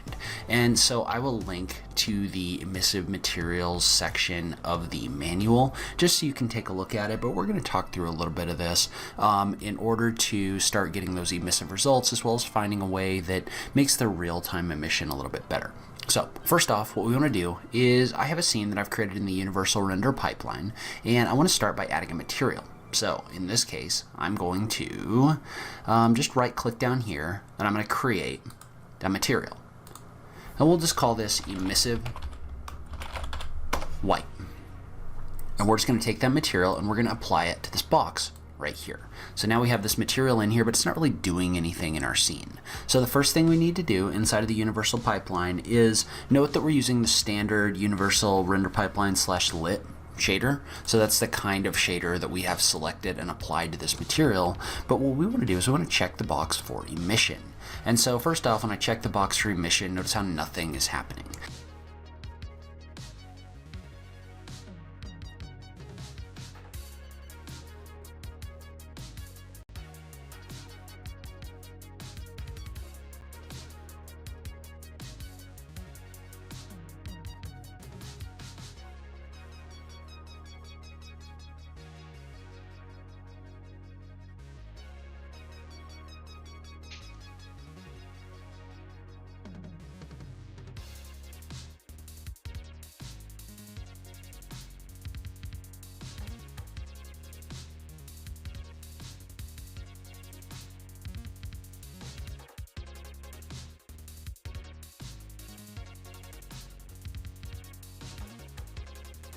And so the reason nothing is happening is because this is currently set to a black material with 0 intensity. So there's nothing for it to emit, right? So what we want to do is we want to drag this slider like this. And so I can drag this slider to the left, and notice how down below there's options in here for a level of intensity with the light. And so I can click between these different settings. First off, notice that this is starting to glow in our scene, but nothing else is happening. So there's some things we need to look at in order to start getting those results here. But you can adjust the intensity or brightness of the light down here at the bottom. And so part of our problem right now is Unity isn't really set up to do emissive light with the real-time rendering settings at the moment. So there's really two things. The first thing is emissive materials applied to non-static geometry will not contribute to scene lighting. What that means is that anything that's set as non-static or something that's not going to move in your scene, Unity is not going to use that to contribute to the scene lighting. It's not really set up to do that. It also says emission will only be received by objects marked as static or light map static in the inspector, meaning that the emissive material in here or the lighting from the emissive material is only going to be received by something that isn't going to move. And so we can do that by coming in here and click on static as well. So what that means is we've just told Unity that these aren't going to move around. Well, now what we can do is we can go to Window, render a light map. It's going to create like a texture file that has the light so that Unity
sees how all of these objects are going to be affected by this light. Well, now if we zoom into this, you're going to notice that you're getting a material coming off of the floor or the ground like this. And so one thing to note about that, and notice how if you jump over here, you can see how there's a baked light map, which you can preview, that basically took all the surfaces in here and basically calculated out how the lighting was going to affect everything inside of your scene. And so a couple different things about this. So first off, let's change the color of our material. So if I was to go to my emissive white material, and so let's create a new emissive material in here. So if I go to create material in here, the lighting in my scene didn't change. Well, that's because we didn't rebake our light map light of the object. Else about this. So if we go ahead and we reset the position on this object, so I'm going to create this new object over here. And we would have to set it as a lighting information. It's light processing. So there's an option.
option in here under post-processing that we can use in order to. So we're going to go to game object, and under volume, we want to add a global volume right here. I'm going to go ahead and reset the position, and I'm going to make sure that it's basically centered on this object right here.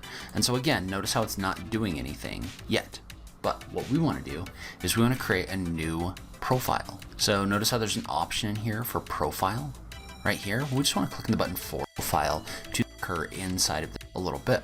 Well, notice how when I bring the bloom up, what this is doing is this is adding a glow around this object right here. So now if I move my cube around, then this object is going to have this kind of like bloom glowing effect. There's an option in here under post-processing that we can use in order to do that. So when I check the box for post-processing, this is going to enable, I'm going to do a align with view right here so that my camera is showing my box. And so within our camera settings, we want to come in and we want to turn on post-processing. So there's an option in here under post-processing that we can use in order to do that. So when I check the box for post-processing, this is going to enable post-processing effects. So now we've checked the box for post-processing, but there's nothing actually happening in here. And so what we need to do is we need to add a new object inside of our scene called a global volume. And so basically what a volume is it's just something that affects the stuff inside of a 3D space. So let's go ahead and add this. We could take a look at it. So we're going to go to game object, and under volume, we want to add a global volume right here. I'm going to go ahead and reset the position, and I'm going to make sure that it's basically centered on this object right here. And so again, notice how it's not doing anything yet. But what we want to do is we want to create a new profile. So notice how there's an option in here for profile right here. We just want to click on the button for new. And so when we add the button for new, what that's going to do is that's going to add a new volume profile to this space, and we want to add an override. And so what the override is going to do is that's going to allow us to add different post-processing effects in this situation. So you can add different effects that are going to occur inside of this space. Well, in this case, we want to select the option for bloom. And so when we select the option for bloom, that's going to give us a number of different options that our camera is going to see. So I'm going to click on this right here for intensity. I'm going to bring the bloom up a little bit. Well, notice how when I bring the bloom up, what this is, when we select the option for bloom, that's going to give us, notice how it's not doing anything yet. So we're going to go to game object, and under volume, we want to add a global volume right here. I'm going to go ahead and reset the position, and I'm going to make sure that it's basically centered on this object right here. And so again, notice how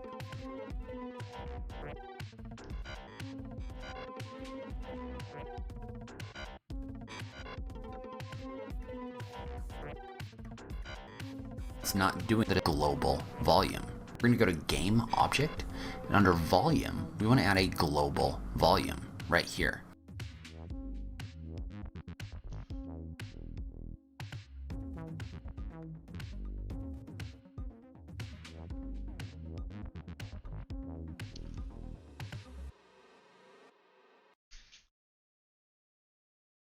I'm going to go ahead and reset the position, and I'm going to make sure that it's basically centered on this object right here.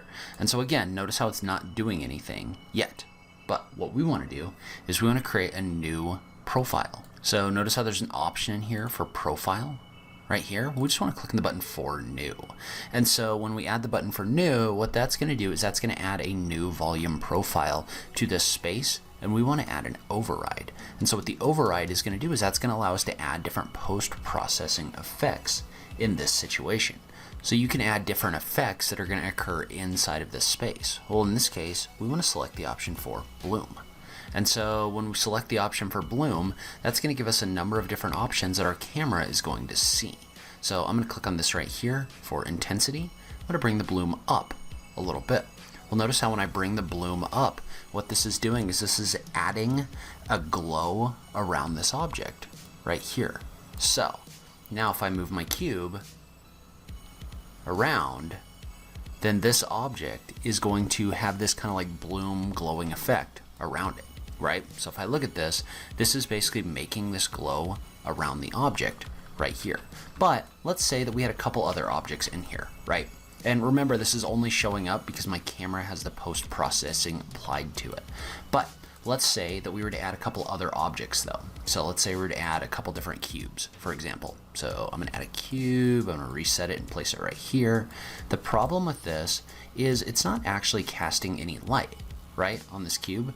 So let's say we're to take this cube and scale it along the z-axis and the x-axis, or sorry, along the y-axis, like this. Well, notice how this is giving me this bloom setting in here, but it's not actually casting any kind of light in here. Well, in this case, what we're going to do is we're just going to simulate the casting of light by adding a point light and parenting it to this cube. So, the position, and then notice how now that light is actually casting light on this surface right here.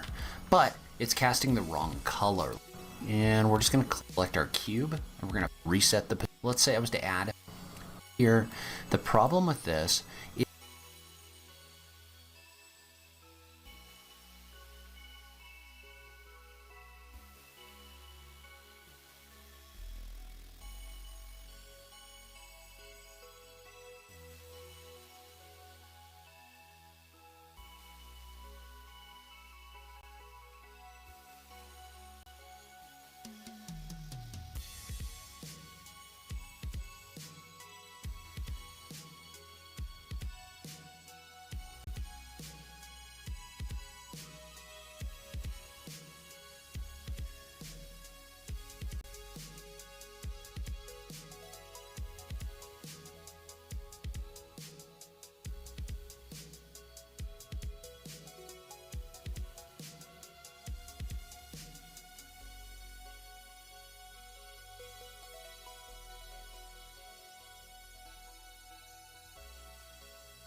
and the animation from Mixamo.com. The biggest difference in this scene is that instead of just having an emissive cube, I have a transparent cube. This is a transparent material, as you can see. And inside this transparent material, I have some light sources.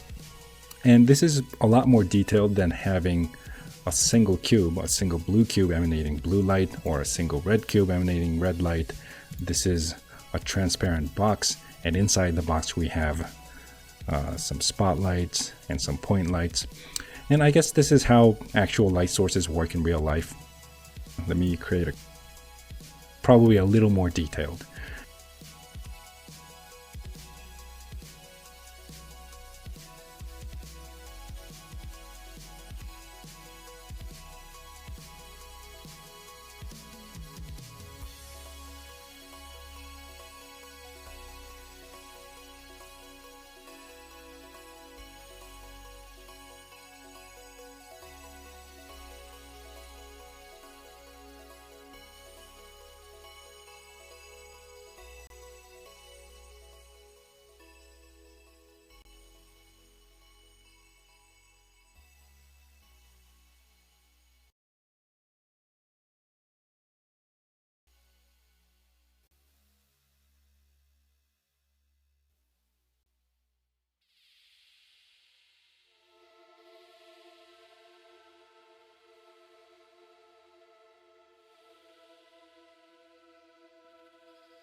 Hey guys, it's Matt, welcome to Speed, and I'll choose the slightly bigger one. Is that it will always rotate correctly in the center. We're going to adjust something that looks smaller. Now what we can do to adjust where your sunlight would be, because my sunlight comes in from this direction, cool little God Ray effect. So come and support me on Patreon. Rather than having really harsh sort of, I'm going to drag our new particle God Ray in there, and you can see the particle. By the end of this video, you pass. We can turn down the opacity like this.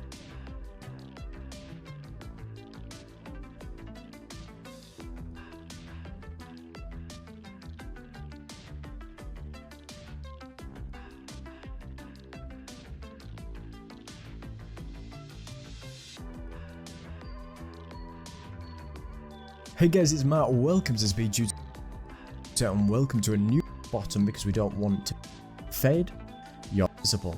But I usually like to take using one texture of all my great assets on the unit, slightly on the height segment, and create that faded effect on different style objects. So whether it's a flat pane, whether it's something more of a cone, whether it's shaped to your actual window or your object that you're going to use it for. But I've got a really example here in 3ds Max, and you could create this in any program that you've got at all.